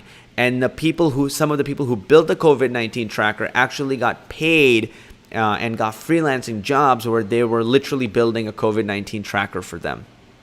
So the combination of the live trainings, the recorded courses, and then us teaching how to go make an income, just not happening anywhere. So if this offer is available to you and the price where it's available right now, and you click it, trust me, you don't want to miss out on it. And if you're serious about this, stop playing around, click it, and join. And we want to see you inside. We'll help you. 100%. And I love it when people join and we end up having a conversation in the community and in Slack. It's just such a, guys, like not even just for the content, the community is unbelievable. Like it's so supportive. It's like, I can guarantee everyone who's a developer here has gone onto Stack Overflow and been a bit disheartened when they try and shoot a question. But in Slack, in our community, like in Profit of JavaScript, I barely get a chance to be able to reply first to your comments because somebody else would have jumped in that quick. Like it's really insane. So Mathuradon says, do you only have weekend only training? So we actually have weekly coaching calls across the week. So it's completely within the week and on the weekends. So yeah, we have very flexible sort of coaching calls so that it can fit everyone's schedule. Devin says, I may join just for the freelancer help. For sure, Devin. I mean, the level of skill you have, and you're even helping us in the live stream, and you're bringing so much value. Like, I know what level, where you're at, and if you join that community, I promise you're going to get massive, massive help in the community. I mean, the community is unbelievable. So if you're in there and you're looking for freelancers to help you, or even recruit somebody with you so you get like those clients and you get work, you can distribute it with the people in there to even help you out. So if it was you, I mean, you can get 1 or 2 projects that are going to pay 10 times the amount of what is going to cost you to get in the course. And you're not just going to have access to those people. Like, you have access to me directly. You have access to Sunny, and you get to be on live calls with him every single week. And for the people in the community, like, YouTube and Facebook and stuff like that, you guys can see there are 200 people live at any given time, and we're pumped to have you, but it's really hard to communicate one-on-one with every single person. It just doesn't really allow for that. But in Slack, you can communicate with us real time. And then when we do Zoom hosted calls, you can literally talk to us one-on-one. We bring your question, we speak with you, and then we solve that question. Oftentimes, even Naz, last week, I talked to him, by the way, Sunny. I talked to Naz last week, and Naz was like, he got on a call with one of the students for 42 minutes. Really? Literally 42 minutes. And he helped that student solve all of his coding problems that he had for his job. And it blew my mind. I'm like, that is insane amount of value. So that's the level of value and care and passion that we bring. It's just not there in the market anywhere. And so if you're serious about this and you want to do this and you want some support, you just want somebody to be there with you, that's who we are. And so that is why I'm saying, and I'm so passionate about this, like, go click that link and jump in the program, and we're going to be closing this program in a few days. So please, please, please, if you're serious, don't miss out on that. Yeah. And guys, I will say it firsthand, having gone to university and even did a master's after that, this course, if I knew it existed, I would have saved every single penny, and I just would have gone and done a boot camp like this. Like, and it's more than a boot camp. It's not just a simple sort of course or something like that. It's just going to take you from absolutely nothing, so literally never having coded before, all the way. And we teach you, we don't even teach you just the basics of like getting a job at the end of it. We show you different ways of making money. So we teach you how even after a week of coding, from basic pure beginner guys, after a week of coding, being able to make an income by teaching somebody else who's never coded before. And that really actually incredibly does well for a lot of our students. And I've honestly lost count of the amount of students now that I've seen who have landed jobs, freelancing clients, tutoring clients. We have a 17-year-old who made $180 on I think it was like on 2 coaching calls, which was insane. Like, That means he's charging $90 an hour. And we have had students who have gotten $110,000 contracts. We have Ryan Noble, who last month closed out $28,000 in 1 month. So we have, from students who are like making their first $50 to more advanced people who are making 28 grand or 40 grand. And so there are levels to this. So not only we're going to give you that like side of coding, but we're going to give you that side of freelancing, the kick in the ass. So like, how do you actually go approach clients, like retain them over a long period of time, make sure that they're not just paying you $500 for this one project. They'll work with you throughout the year and pay you like $6,000 because you can bring so much value and really help them out. And I love that Devin just said, he's like, I'm sold, bro. He's like, lol, keep talking and take my money. Awesome. Devin, we want to see you in the program. And if you jump in, this week, Sunny is going to get on a call with you, and hell, like, you know what? I'll get on a one-on-one personal call with you. Like, if you jump in and I see your name pop up because I have it on my phone where I can see who's coming in. So I know like Indrayani joined a little bit ago. So if I see you pop up in here and you join the program, I'm definitely just going to jump on a one-on-one call with you and put you in touch with people and see where you could use the most help. And then you're going to have calls with Sunny and Naz and everybody like that. So whether it's freelancing help or building projects, like, we have got you covered. Exactly. Malika Sethi asked a good question. She said, would one-on-one guidance be available? Honestly, this is the closest thing you will ever get to one-on-one guidance. Like, the amount of students that I have one-on-one chats with every single day, like my mornings and my evenings pretty much consist of just chatting to students. So it could be literally if you've landed an interview, if you have a question about your homework or coding or anything like that, I literally say there's no sort of barrier. You can just ask me whenever you feel like it throughout the day, at any point in time, and I'll get back to you ASAP. And every single time, it's a massive value to all of the students. They love it. They feel like they can chat to us. And you don't even just have one, guys. You have like all of us. You have me, Kazi, Naz, Jacob. Like, everybody's at your disposal, and it's really, really it's a game changer in this sort of space. Yeah. So, guys, take advantage of this. This could be your secret weapon. The link is in the description below. Click it, join it. We want to see you in the program. Live calls happening every week, multiple live calls, great community, personalized video feedback, and just we love you and we got you. And again, if you don't like it for any reason, you can cancel at any time. You can cancel within your own dashboard. There's no weird way you have to cancel. So you can cancel anytime. You need a refund, you're not happy, we got you covered. We don't want your money, we just want you to succeed. And that's about it. Guys, at this point, if you watched up until now, thank you so much for watching. Like the video if you haven't already. Just much love to everybody. Joe, thank you for the support. Michael, everybody who's on this live stream. We love you guys, and we will see you guys. We're going to see them tomorrow, right, Sunny? That's it. We're going to see you tomorrow for another build. Yep, we're going to see you guys tomorrow. Just one thing for my own satisfaction. It's I just want to really hit this right there and just, just a little like right there. There we go. Fair. So now this project is just done, completed. And also I just want to have the live build of the app, guys. This is what we build. These are the types of projects you guys will be learning how to build every single week. And tomorrow we're going to go live again and build something. Give us your ideas. Shoot us your ideas on Instagram and tag us. Outside of that, Sunny, what else do we got? I think honestly, guys, like the one thing I would love to say is that like shoot us your ideas, because literally we came up with this build like today. In one day we came up with the build, and we've already started to get some ideas from people. But like we said, like the ones that are actually really kind of get to us are the ones where people actually just send a video. Like literally yesterday we had a video submission, and if we see one of those, we're more likely to pick that one idea, and you're going to see that idea being built. So yeah, honestly, I'd say just shoot us your ideas, and we'll build them for you. Yeah. Yep. Awesome. Devin Gray says, just purchased. Can't wait to link up with y'all. Amazing, Devin. And as a matter of fact, if you ever come out to LA, come hang out with us, the entire team. You're more than welcome to. That'd be amazing.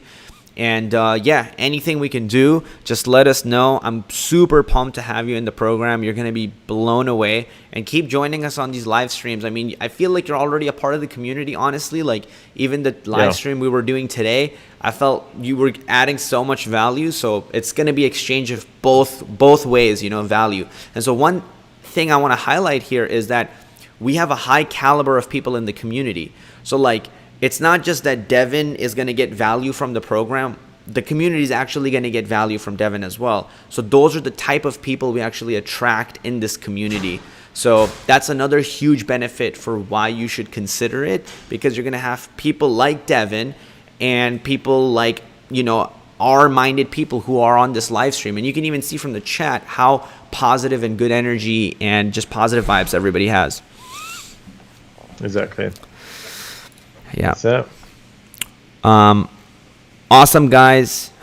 Devin says, I'm in the valley. I'll bring masks and come see y'all. Hey, nice. Awesome. We got a few extra masks for you. So we're located in Hollywood. So that would be actually really, really cool. Awesome, guys. Thank you so much. And we will see you guys tomorrow on another build. see you guys. Peace. Yo, Raja says payment failed. Raja, if your payment is failing, don't worry. Just send us an email at support@cleverprogrammer.com. We'll try to help you out. But yeah, we'll try to help you out get I it would always working. try using PayPal as well. That's we found that goes through. Yeah, Awesome. yeah, exactly. Try PayPal. That works. So give that a try. Awesome, guys. Love you. Peace. Okay. See you guys tomorrow. Peace.